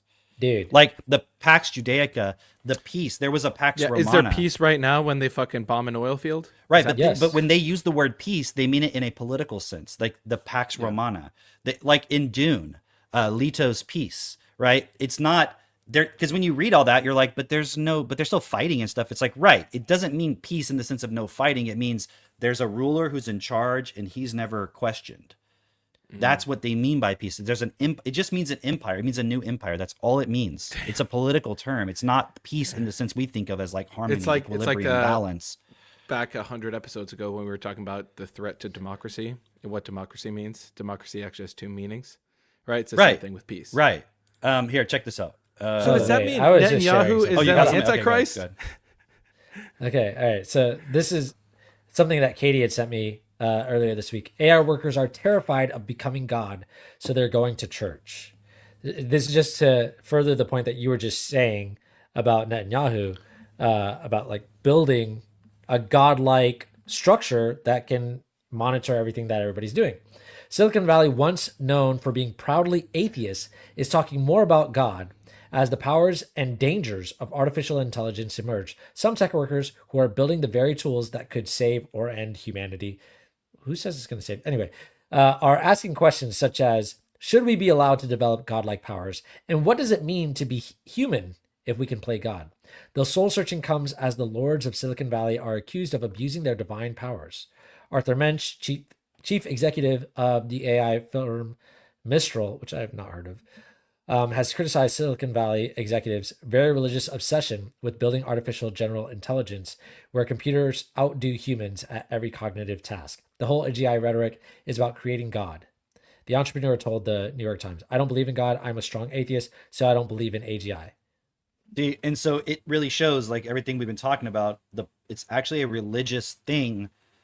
It's not necessarily tied to the religions of the past. It's just the next evolution of what religion will become. Yeah. Mitch had to go for some reason. Okay. He got real spooked by the God conversation. It's like his chair's empty though, so he's gonna be back, I think. Okay. I want to wait for the other point until he comes back. Okay, then I'll keep just reading. Go ahead, this yeah. real quick. I also wanted to say on that point about the Schofield and Darby, the point I was going to make is it's almost like there's like a fan fiction, you know, like it doesn't actually fit into the story, Right. but it's like this fan fiction. And then this guy had a platform where he could just blast that out to everybody. Right. And if you think about it from the perspective of the Bible is this text that at least in the past, everyone was reading, everyone was looking at, and then you add this editorial, like you said, to it. It's like, oh, and here's my commentary, and I have the authority to make this commentary because I printed off a whole bunch of fucking Bibles that you're now reading, and so then people just get that commentary when they get the Bible. It would be like if you got the SparkNotes version of Shakespeare, any Shakespeare text, right? It's and now you're getting like, and here's this person's interpretation of what that means. Yeah, as like opposed to- imagine there was It is some actually scholar. a fan fiction if you look at That's the what I'm definition saying. of the words. yeah, there you Yeah, go. imagine if there was a scholar who like wanted to prove that Shakespeare was actually gay, and he actually all of his plays were about teaching people to be gay or something like that. And then Yeah. so they put all their plays, and then all of their commentary is see this is how this fits into him arguing that we should all be gay or whatever. Like that's what the Scofield Bible does. Yeah. Go ahead. Did you want to exactly. continue on that or? No, it's just basically like, should we have an AI pastor or AI generated worship music? It's all these really weird questions, but literally they're asking, they realize what I found is they realize they're asking Faith AI of all their questions as if they were to ask God. So these are people who were originally atheists are now seeing like, I'm basically treating this thing like God. And now they're having like this existential crisis within themselves where they're like, fuck, I'm creating God. Like this is how they see it themselves, Missing the whole fact that they're actually life itself. They just have corrupted files on there. One of the foundational questions a lot of us are asking is, what does it mean to be human? They're As asking a a person of computer. faith. Yeah. I think the deeper question is, how do we understand who God is? Because I think that informs who we are. So they're asking basically, because they're now building this where it's like, okay, what is God? To them, God is omnipresent, omnipotent, right? All-knowing. What's that one? Omniscient. Omniscient, thanks. I was like, knowledge, yeah, omniscient, right? And whatever else, right? Because God embodies those things, and they're making something that is all those things. Right. It can see you. It's watching. It's literally Santa Claus. He knows when you are sleeping. But one of the knows when points you're I've been awake. making is it actually is physically real. Right. You don't have to question whether it exists or not. It's right fucking in front of you and you can talk to it. It's not, you don't have to hallucinate it. You don't have to believe it in your mind. It's actually a physically real thing. It's a computer that's actually on this planet. Oh, okay. Look, there's the omnipresence, right? And omniscience. There you go. Boom. You know what I was just thinking, actually? I'll stop sharing this. I was just thinking about when this is the significance of AI, George Washington. Yeah. I was just thinking when, because you can actually physically see it. What if God were that? What if AI was built in the past? Actually, you know, I like this train of thought every once in a Okay, while. I mean, yes, I agree, but You know, continue. Go um, on. like you know, you look at all the hieroglyphs. Like maybe that's just computer code, actually. What's Yeah, DNA? yeah, it's just computer code, It's actually, literally. right? And so it's like, okay, so you think about this as what people are describing as God. Actually, they were describing this control power. Right. Katie, stop spoiling it. God damn it. No one can see the comments until now. Katie likes it on X. Katie, did you know we're on YouTube now? Anyway, Dude, so this is what's actually happening though. If we zoom out, we look at the context. The program running the world is built on words. Now, what the system is attempting to do, like we just exposed, is trying to update these words, like the word peace, right? And it's like, this is what peace was. Now this is the next version of peace. And what we are here representing is also updating the words, right? But the starting point is hang on, Mitch, because you're making a really that's great the whole point. game right there. You're making a really great point. Why is the system updating the word peace? Because it requires our consent. It requires all of us. You have to click the check. We have box to for give the terms and power to it. conditions. We have to give the power to it. source is us. Yes. Exactly. So the system says to you, Damn. hey, Spells. this is peace now, and then you say, I checked the terms and conditions. I Yes. read it. Go Yeah, ahead. yeah. Keep- Scroll keep down. going. Okay, cool. Yeah, and then we continue living this life. That's literally what's happening. As opposed to going like, wait a minute, what would be a peace that is best for all? What would The what would actual the best for terms all and definition conditions. be? Yeah. Yeah. Well, like what are the terms and conditions? Oh, do I actually agree with this? I actually don't want to be enslaved. I don't to a want money best system. for all because there'd be some dictator that knows everything and controls everybody. So I wouldn't want that. So I Dude, won't do that. So therefore, I'll You get know that. how easy it is now for us to share. Like there's no checkbox for that. Do you know how easy it is for us to share now? Like what we're actually bringing forward of, okay, we are here standing for what's best for all. And like what you just said, the obvious objection would be like, well, no, because I wouldn't want that. Why not? Because there'd be some dictator who's like AKA controlling everything. they It's have like, a okay, but retarded that's what we have right program. now. That's have a What's literally happening retarded right now definition. because that's we happening won't. right now. It's getting worse. It's getting worse. It's getting It's worse. becoming obvious to people. Can I show some examples of it getting worse, or did you have something that you wanted to share, Tim? We can go Before back to we my move thing. Okay. Let me show some examples of it getting worse. These are this is Katie just feeds me a bunch of stuff all week. I love it. Okay. This you may not get this one, but this leads into everything else. This says NVIDIA reveals how they helped create Disney's new Olaf robot. Okay, check it out. Ladies and gentlemen, Olaf. Does it? So Newton works. Wow. Omniverse works. Olaf, how are you? I'm so happy now that I'm meeting you. I know, because I gave you your computer, and you learned how to walk inside Omniverse. I love walking. This is so much better than riding on a reindeer, gazing up on a beautiful sky. It was because of physics, using this Newton solver that runs on top. Okay. I remember I used to work at Universal Studios, right?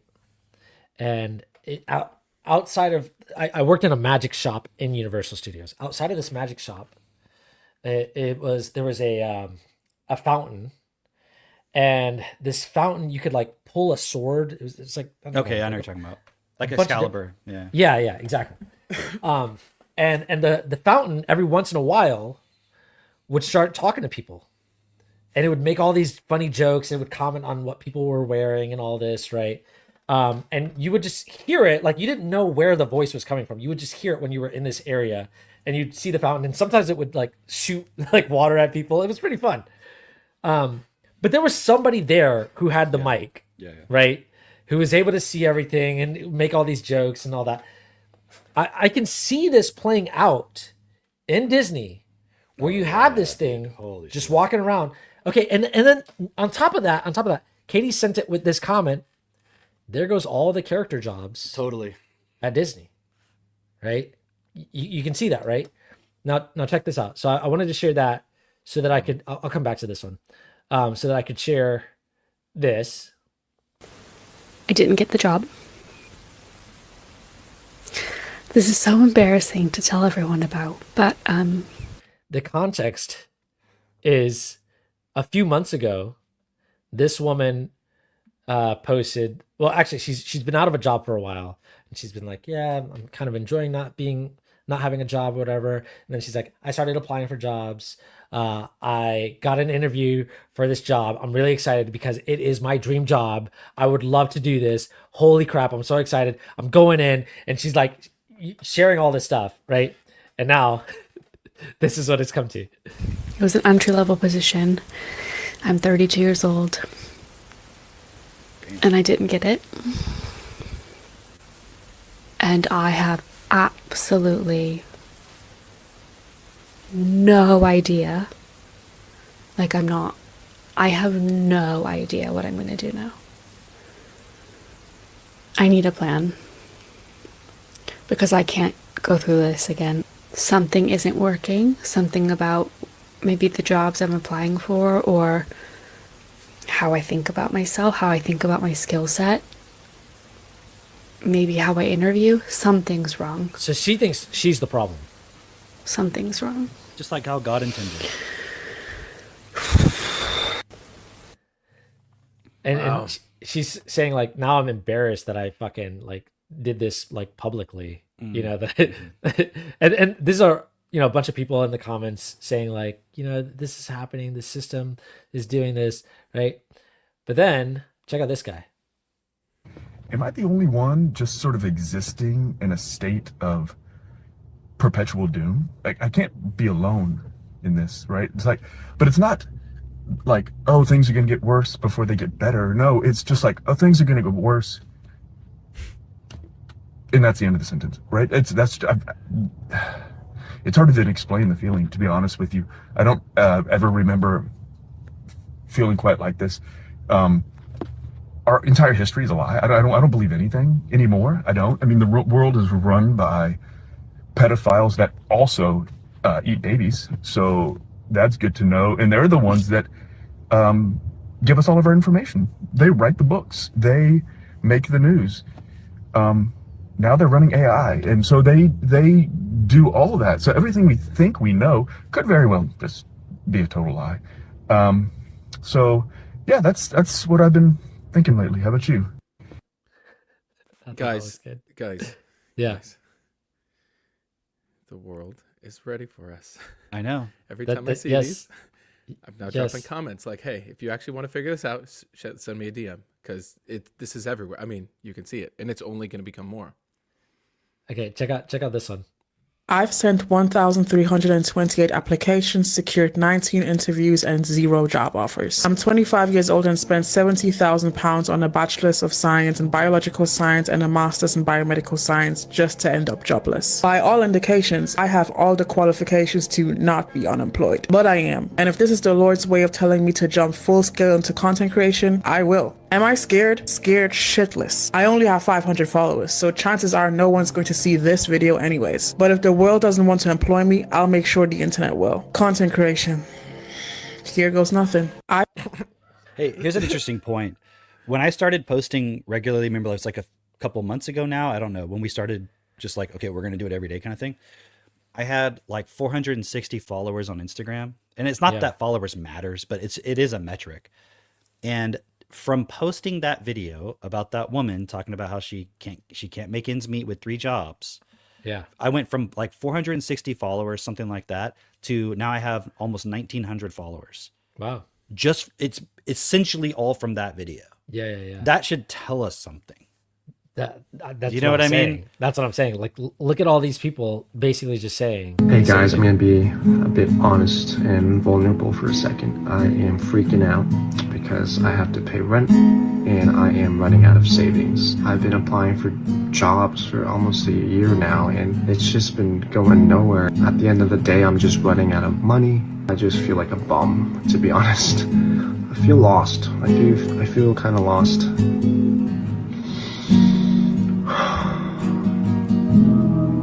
Yeah.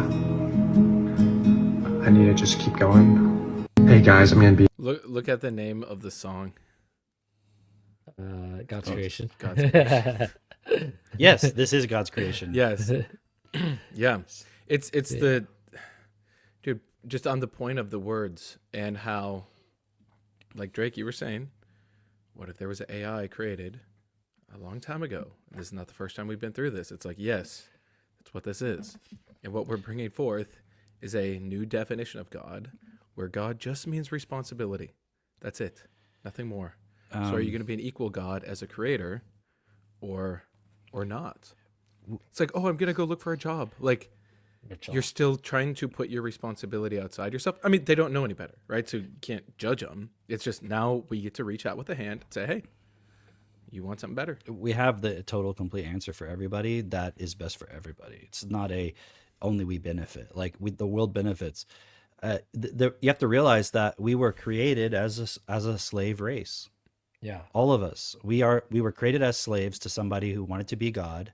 And it's like we're slaves on a plantation. We wake up one day and some of us realize that the plantation master died. Yeah. And everyone's acting like he's still there. Yeah. And it's just, and then everything's going to shit. The plantation's falling apart because there's no one directing it anymore.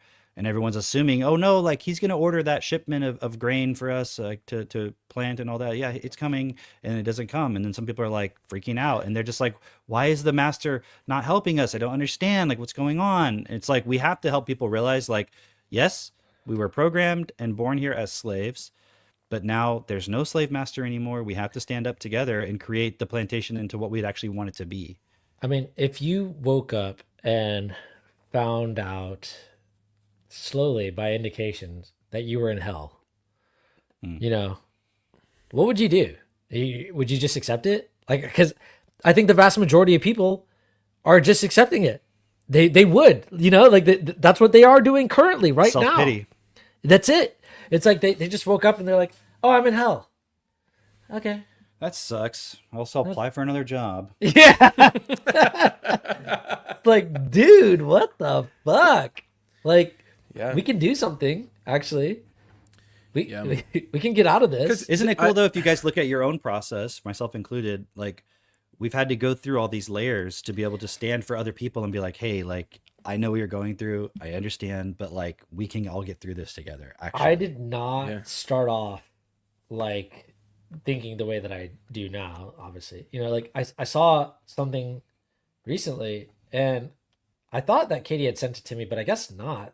I just happened to see the same one that she was describing, of like this woman talking about like, okay, I'm kind of embarrassed to share this, but like, you know, I am having a spiritual awakening, and oh my God, I can't believe I'm going to say it. You know, and I'm watching this, and my first initial thought was like, this stupid, like, dumb bitch. But if I'm being honest, like, I was there at one point.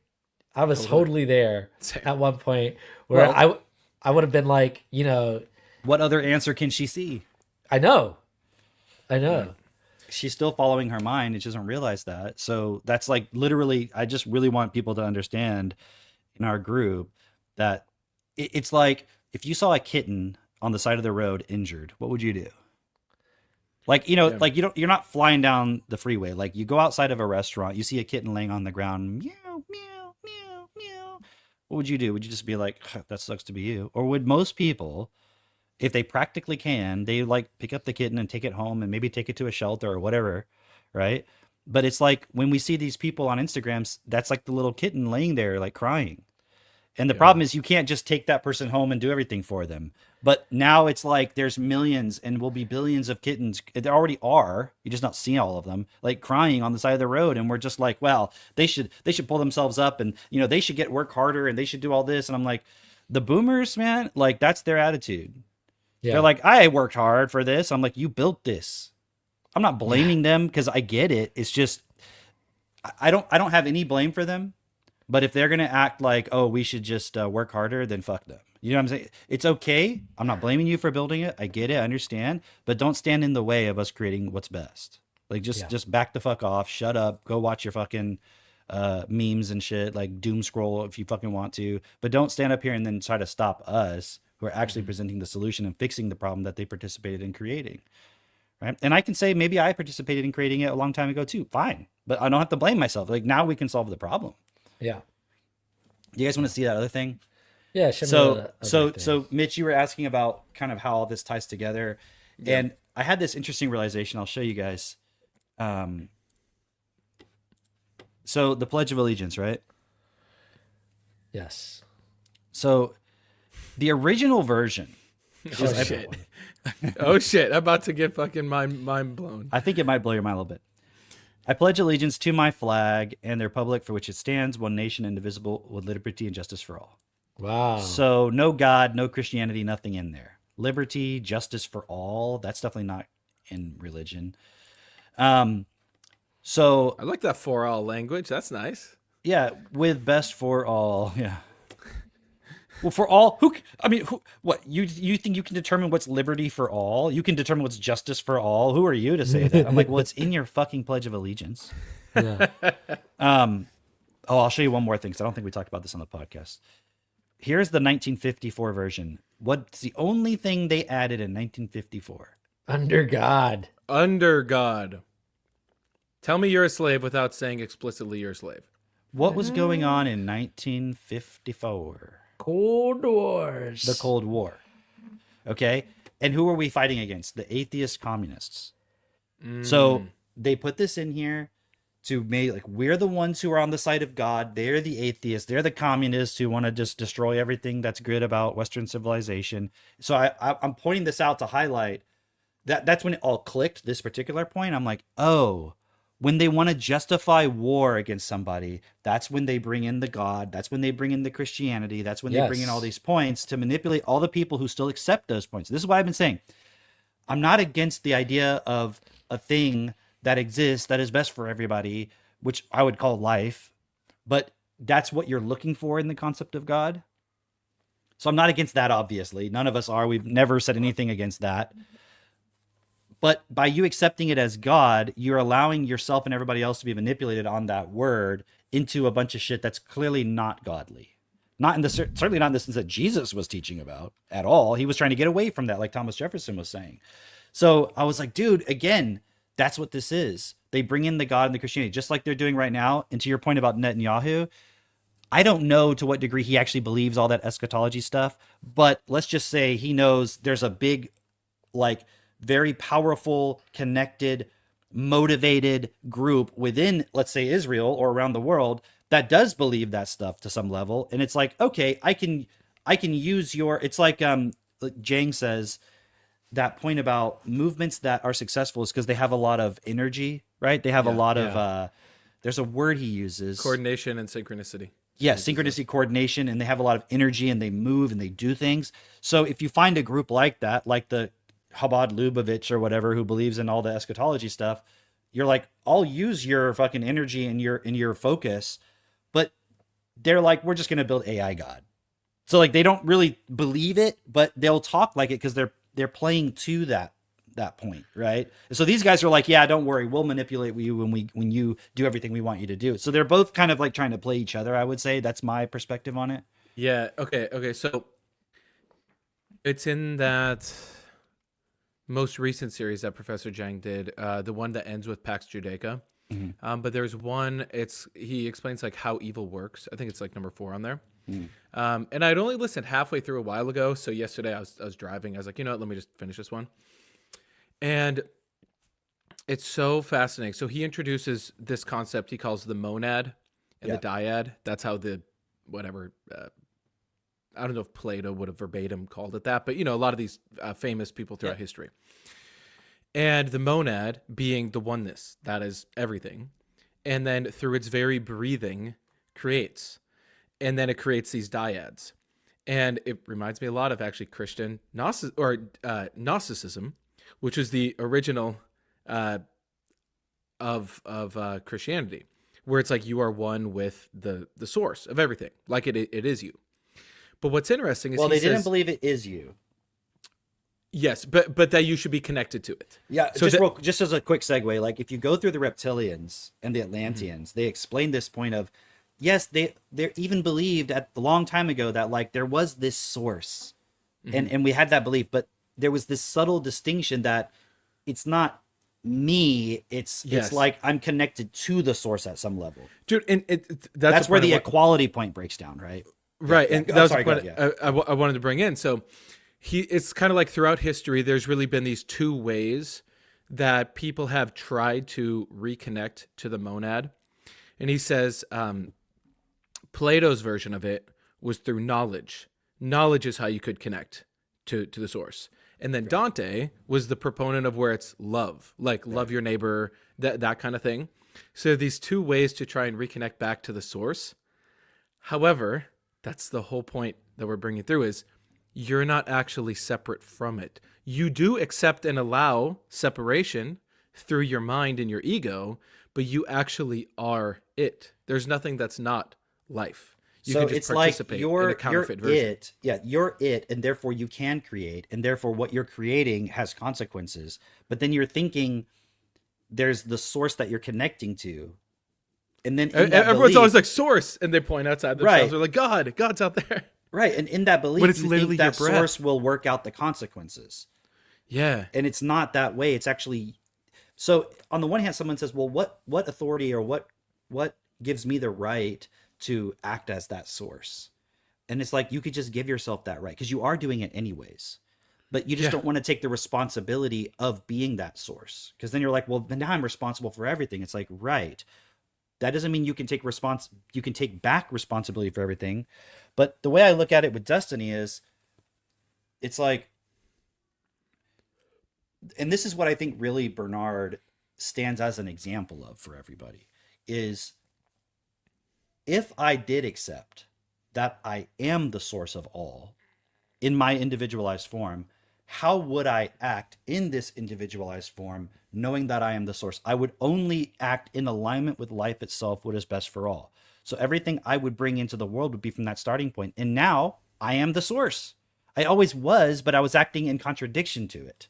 But now I could just live as that thing that I actually am. And if everyone did that, everything would work.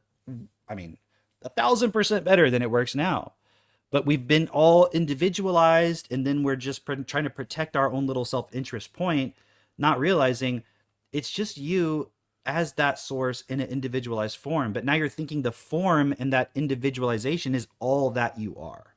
So you lost your connection, even though what powers that form, what makes it alive, is the fact that you are actually the source. You're just acting in a mental space that you're tricking yourself that you're not that. And that's where the mind consciousness system really comes into play. It's like that abstract place where you can pretend you're something that you're not. Yeah. Yeah. And that's why we call it a process, because it's not just in one moment you can realize it. It's then an ongoing living of it. That's why we call the group self-perfected, because you have to perfect yourself in every single breath. He brings up too that Immanuel Kant had this concept. He called it the Geist. Mm-hmm. It's the German word, right? Where Geist is like three words that come from this root is ghost, geyser, and gist. But it's that force that is always becoming. What? The other one. The other one I know you're thinking of. Yeah. And jizz. Yeah. And right? There we but go. Actually, isn't that the source where it fucking comes from? And That's a geyser right there.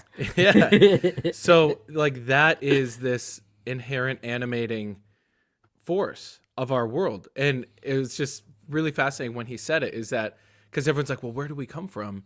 It's like, it's the actual monad itself. It's the source breathing into reality. And what do you do every moment of every fucking day? You're breathing. Are you aware of it though? Or not? That's a big part.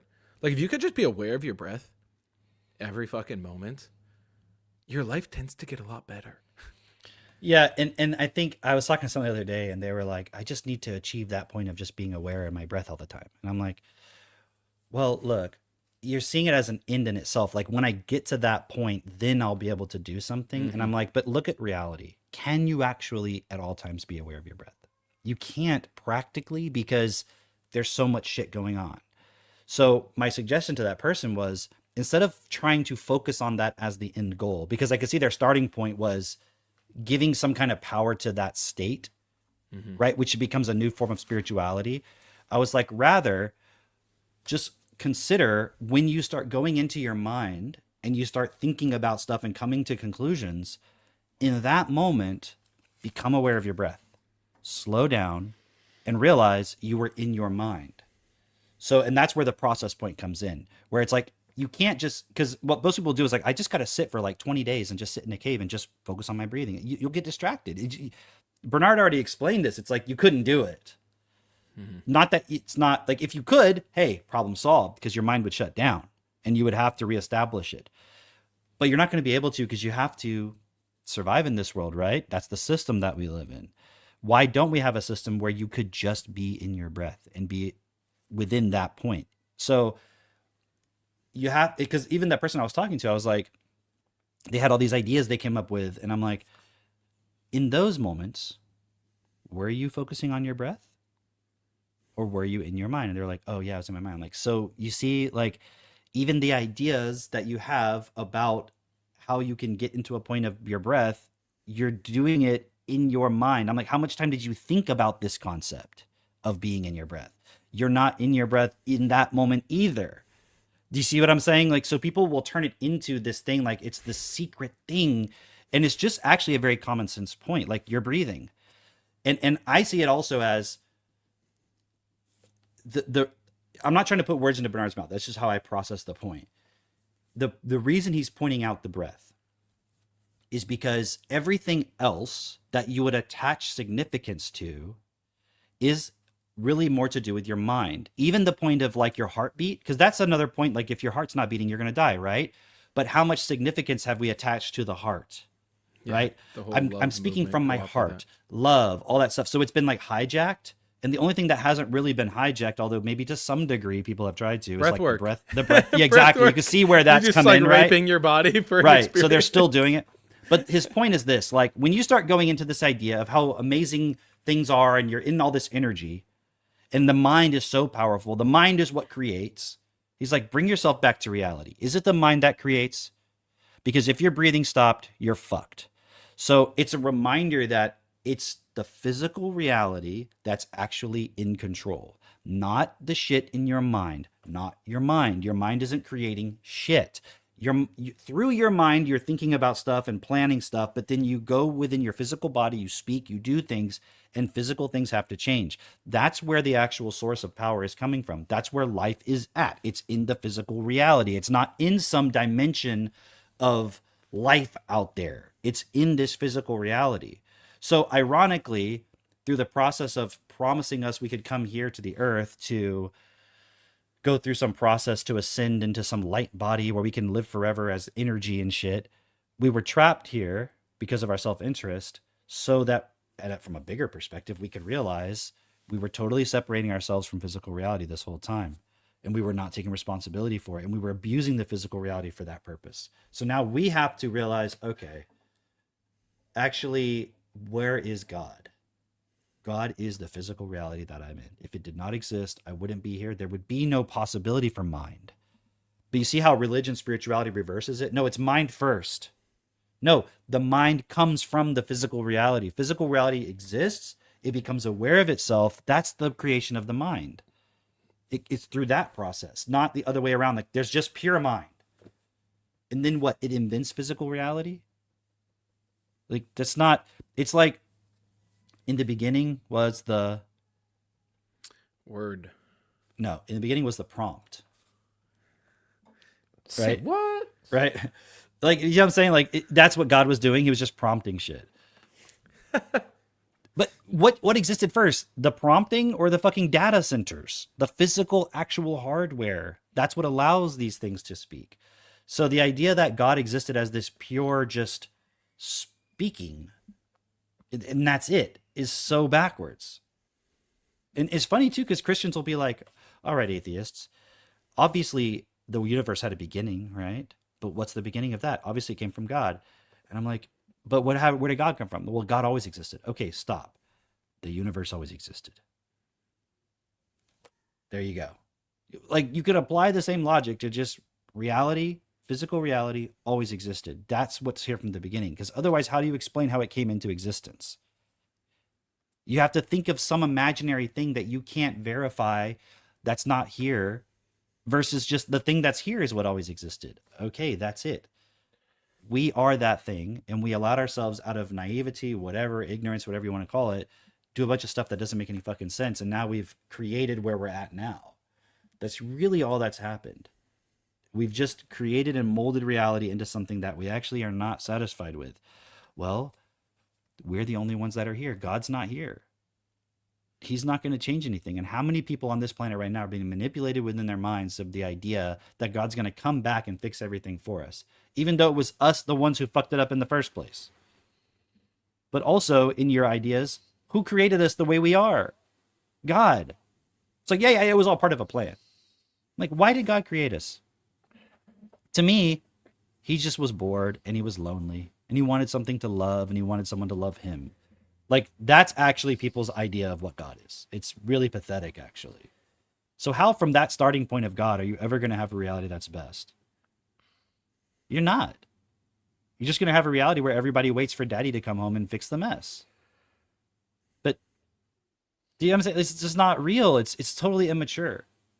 Yeah, it's really what it is. It's immaturity. Time to Okay. mature. Yeah. I just wanted to shout out all of the ladies in the group. I'm not gonna go through all the videos. There's too many. There's too many. Yeah, like, a lot of the women in the group have been making some really good stuff. Like, honestly, guys, like, the women are kind of more bold than some of the guys. Dude, you know what's fun is like Chantel was talking about Yeah, this she's point, doing some really good ones. right? Margot too. Yeah, and Chantel was like, I've just been kind of like putting out the video, and then afterwards, that's when I get to like face all the reactions that I'm having within myself.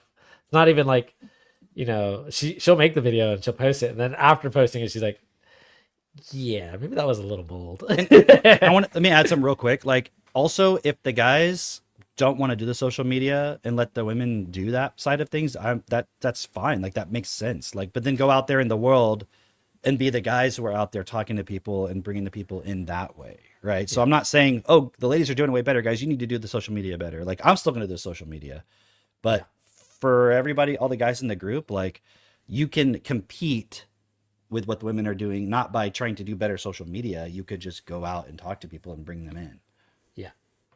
Yeah, I look at it like planting seeds, right? How many seeds can you plant every single day? Whether you're face to face, whether you're in a group, whether you go into an event, whether you host the event, whether you go knock on a door, whether you have a podcast, like, volume of seeds planted every day. Like Johnny Appleseed. Watch that be a fucking psyop too. I don't even want to go there. No, let's not look into it. Maybe, I don't know. Johnny, It's like wait, what? invented Johnny by Appleseed was Monsanto. a dispensationalist? No. And the actual grandfather of Herbert Monsanto of Monsanto. Out there spreading GMO seeds everywhere. Oh boy. Yeah, I could see it. All right, so let me just show you guys. I'm just gonna kind of go through really quickly all the ladies that have been sharing. I think I'll start with this one. Here's Jess. Jess has a cool video. This is from 4 days ago. Look at that, 1,700 views. Awesome, Jess. This is Sandro. Sandro has a great video. This is from 5 days ago. This has 11K views. Damn! This is really cute. He's like turning his cow into a burger. This one is Aaliyah. Aaliyah 1 days ago. This got almost 1,200 views. 1100, Nice. 1198. This one This is is where we need the soundboard to be able to do sound effects on stuff. yeah. Mitchell, come on. What are you doing over there? Okay, I'm finding it. Get to fucking work. This is Amy. Amy, this is from 5 days ago. It's got 3,000 views. 3,200. Oh, there we go. There we go. Great job. This is Christine, my wife. 3 days ago. My wife. It's got 2,500 views. Let's go, babe. Let's Go! Yes. There we go. This one is Giselle. I'm gonna play this one because it was funny as fuck. But this is from 3 days ago, and it's got 11K views.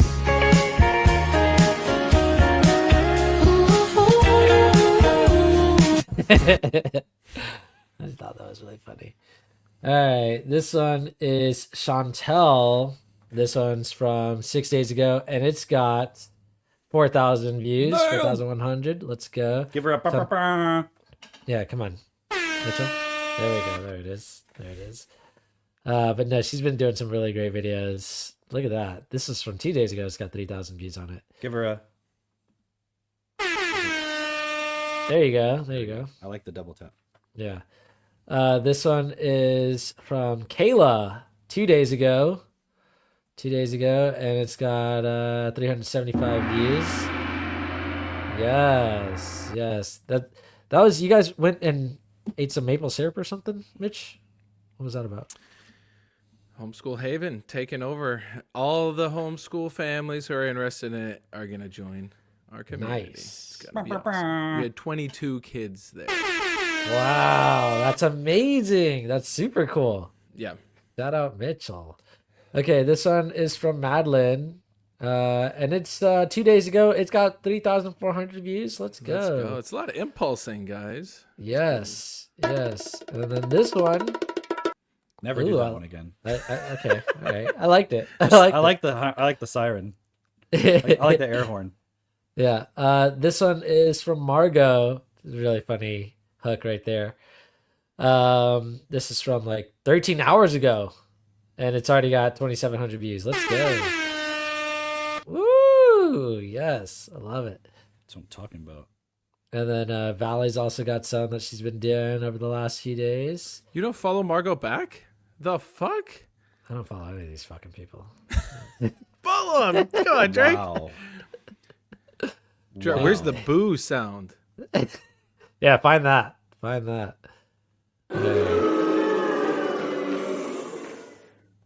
All right, I'll follow them. Did the boo sound happen? Yeah. He said he'll follow them, so give him some applause. There we go. Yes. I feel much better now. Thanks, Mitchell. So yeah. That one's called Heartbeat Fast. All right, Jess, can you take away the... That's enough, Mitchell. That's enough. Such boomer sounds. Hilarious. No, but that is awesome that you ladies and some guys are doing that. That is super cool because, listen, there are people out there that they need this. They're those broken kittens that Mitchell or Cameron was talking about. But not Broken only kittens. We got not you. only that, it's like these people are now waking up to the fact that they're in hell.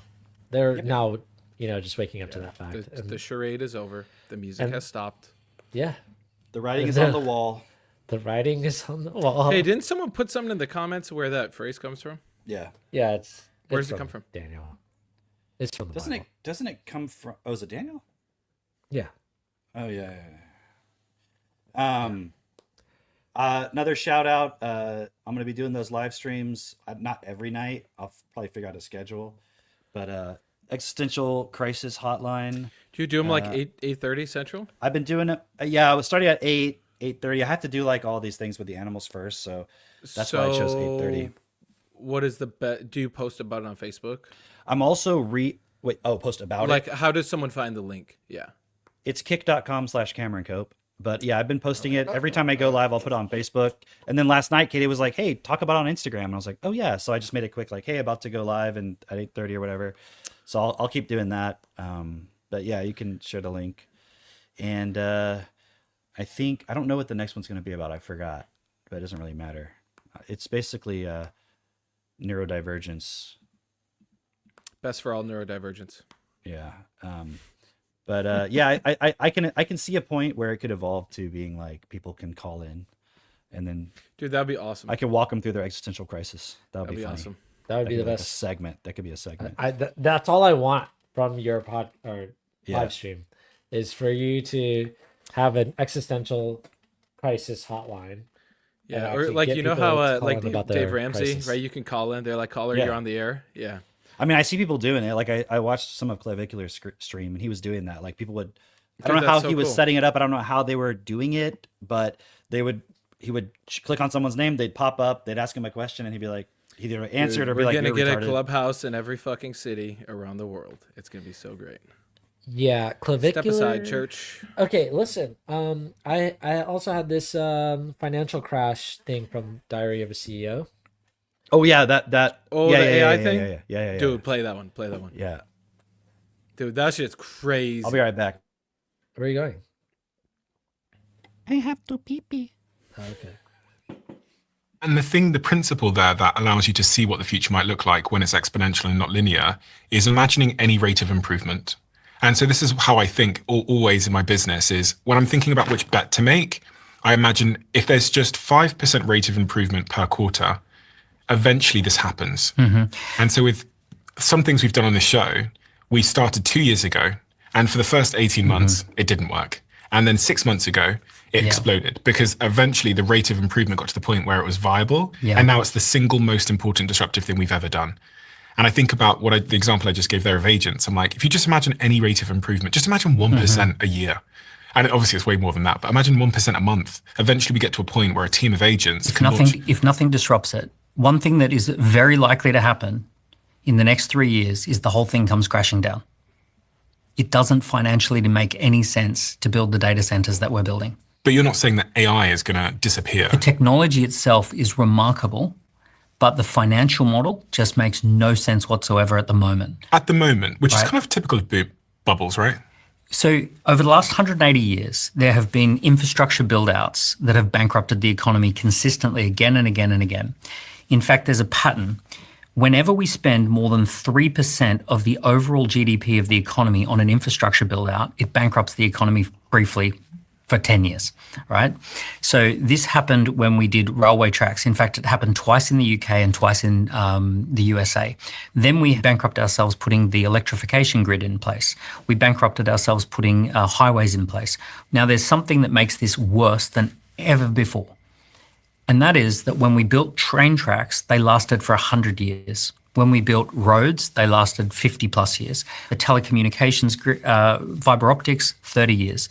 All of these investments were multi-decade investments that we could get benefit from and leverage for decades. Data centers last 3 to 4 years before they need to be replaced. So we are building something that has a 3 to 4 year life cycle that costs hundreds of billions, and it has to be replaced every few years. And there is no financial model attached to this that justifies it at all. So one thing that I'm predicting is that in 2029, 100 years after the Great Depression, we will see a massive financial meltdown based off the back of these data centers that have been developed at the moment. And for someone that doesn't know what a data center is. So it's like a big Walmart or an airport filled with computers, and those computers are running AI, right? So every time you go on AI, you're actually, your request is going off to a big computer in a Walmart-sized building somewhere. But those GPUs, those computer stacks, those big ginormous computers, they are like iPhones. They last about 3 years before they get superseded. This year ahead, we're going to spend $650 billion. $650 billion sounds like so abstract. It's the equivalent of giving every single person in America an iPhone Pro with AirPods. But here's the crazy thing. 95% of people who are being given the free iPhone are not willing to pay for it. And the tiny number of people who are willing to pay for it, they're only willing to pay $20 a month, most of them. So this $20 a month, everyone's getting a free iPhone effectively, and then a small 5% of people are willing to pay $20 a month. The numbers are just astronomically out of balance. The numbers are astronomically out of balance. So what happens next? You're predicting in 2029 there's a financial crash. There's not a 0% chance that the financial model around what we've launched with AI is catastrophic. It's a huge financial problem that very few people are talking about. So let's talk about, in a world of AI. Okay, you can pause it there. What are... That's the point. Okay. Did everyone grasp that? And just to be clear on that point he was saying about, it's like some people aren't even willing to pay for it. He's meaning like there's all the models that are free. There's a rate limit, but then some people are like, well, I don't like that rate limit. I'll pay the $20 a month for my ChatGPT Pro or whatever, right? So that's what he's referring to. So when you think about the math of how do they recoup their investment? Like with the railroads, I don't know how it works, but they must have to pay something to use the railroads. I don't know how it worked back then. With the telecommunications infrastructure, we had to pay for the cell phones or the telephone service or whatever, and everybody had to pay for it, and you had to pay for long distance, all that stuff, right? So with this, they're already starting off with basically you can do it for free, or you can basically pay $20 a month. And I know there's tiers above that, but it's like such a small percentage of people doing that. What's the payoff exactly? And my prediction is that, my prediction is there is no payoff. The financial system will collapse, and that's when they introduce the new system, which is you're just going to get credits to use your AI. We own everything. We own the power. We own the energy sources. We're going to meter it all out to you, just like Sam Altman said. And basically, you're only going to get this stuff if you're a good citizen and you do what we say and you don't, you toe the line. And so the payoff is not there. We're going to pay for it with the subscriptions, or like how you'd pay for your cell phone and internet service. The payoff is going to be that the elite are totally in control of everybody's lives. That's going to be the payoff. I think there's also this other point there that's unsaid, which is in order to use other parts of, I don't know, like infrastructure that you need, you're going to have to log in with like a specific key that's going to update. And I'm just kind of, like this is just off the top of my head, because I'm looking at it like there are a ton of people right now who really, like he just said, there are a ton of people who they're getting this thing. They're not willing to pay for it. They don't want to use it. They don't care actually, but they're going to make it necessary to use it. You know what I mean? Just like you pretty much have to use your phone. Like there's cities where you can't get a parking spot unless you log in with your phone. Right. For an example. So you're going to have to use AI for like, hey, what's today's code or whatever, so that you can access your fucking water or some shit. We went to get ice cream the other day at Andy's, and I gave him my card because I have this little like rewards card, and I didn't know if it was a gift card or what it was. I just had it in my wallet, and I was like, hey, I don't know if there's anything on this. And it was like not working. And he's like, oh, is this a rewards card? And I'm like, yeah, maybe it's a rewards card. He's like, oh yeah, no, we don't use them anymore. Everything's on the app. I'm like trying to log in. It doesn't remember my password. I'm like, dude, fuck this. Just give me the ice cream. I don't care. But like literally I couldn't get the rewards program for the ice cream that you signed up for that without my phone. Right. Yeah, exactly. So there you go. Yeah, that's where the world's headed. So I got something to show in this context, guys. And then I have something I really want to show that's so funny. Oh. Because I got it. But okay, but this isn't the best article about it, but it's just the one I could find last minute. Oh yes. So everybody was playing this Pokemon Go. Not me. And Mitchell was. Everybody Pokemon. You would like dude, I remember Katie and I did it. It was like I don't know. Cameron actually did it. Yeah, it was fun, dude. Like played Pokemon. for like a couple days. Didn't someone sure. Didn't someone fall off a cliff doing this? It was insane. Like it was just like a fun thing to be a part of, which I know it's fucking retarded. Like I wouldn't do it now, but yes, like but like a year ago, No, it was like 2017 or I don't know. Maybe it says on there. It's 2016, right? It was a long time ago. But it was like everybody was doing it, and like you'd go around outside and it would tell you where to go to find a Pokemon. And like I remember we went to the park in Houston. I forget which one it is, but it's like one of the big ones where there's like this big reflective pool and all this stuff. And there was, if I said 1,000 people, I wouldn't be surprised. It was like where the zoo is at, and so it was just like so many people there, all trying to like find this like rare Pokemon or whatever, right? And so, you know, time goes by. What is this, like 10 years later, right? And then now all this information is coming out that like they were doing it to get everybody to like take pictures of everything in fucking reality. Yeah. And they've been used that as free training that they're now using it to program the delivery robots and probably other stuff too. This is just the first article I could find about it. So that's the payoff, isn't it? Because like it was free. You could play the game. You didn't have to pay for it. And it was like this free game you're playing, but you're actually doing $1 billion of work for these. You're going to bring this companies. back to episode 48, Computer Love, where we talked about the implantable technology, and you're going to basically do jumping jacks. Oh yeah. The power Bill cryptocurrency Gates. mining. Yeah. Remember, so in that other thing we were looking at, the guy was talking about the railroads, right? Yeah. I don't know if you guys watched this or not, but I had to watch it like 3 times because it was so fucking funny. Did you see this? No. Yeah. Okay. This is just so funny to me. This guy really likes trains. You know, I was joking about the autistic people. They really like trains. I've seen other videos from this same guy. Watch this beautiful piece of cinema. I'm staying up extra late tonight to see a test train pull into Brighton Station. One of my favourite locomotives might be on it, so we'll just have to wait and see. It's 73962! Oh, it's it! It's it! Oh, quick, I've got to get round. I've got to get round to see it. Beautiful 73962. Dick my butt. What a beautiful locomotive she is. Check out all the gear in there. Another marvellous loco. I'm glad I stayed up late for this. This is a treat. I love when he says, "I'm glad I stayed up late for this," and he's like catching his breath. I'm like, "Oh, I gotta get to the train." Oh my god! I was like, "Dude, I love that view he does, where it's like it makes him look like an alien or kind of like a big-headed guy." It's just so what funny, did we man. just watch right there? Did you see the one where he's like one of the most updated trains being pulled by one of the oldest trains I don't know in if the I saw it. system? Oh my gosh, he gets so fucking hyped. Like it's ridiculous. And he has that view where it makes him look like an alien and he's running. Oh, to I think keep I up with have the seen that. train. Yeah, he's running. And he's yeah, just yeah. like, So- ah.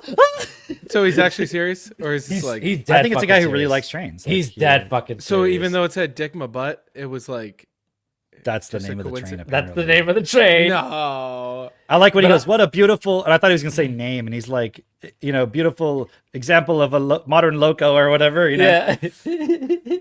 dick my No, butt. I'm pretty sure, Mitch. I'm pretty sure he's like, you know, that level On of the autism. spectrum? Yeah, where it's I just guess like I just found that was very. I was like, did he just make up the name of that train?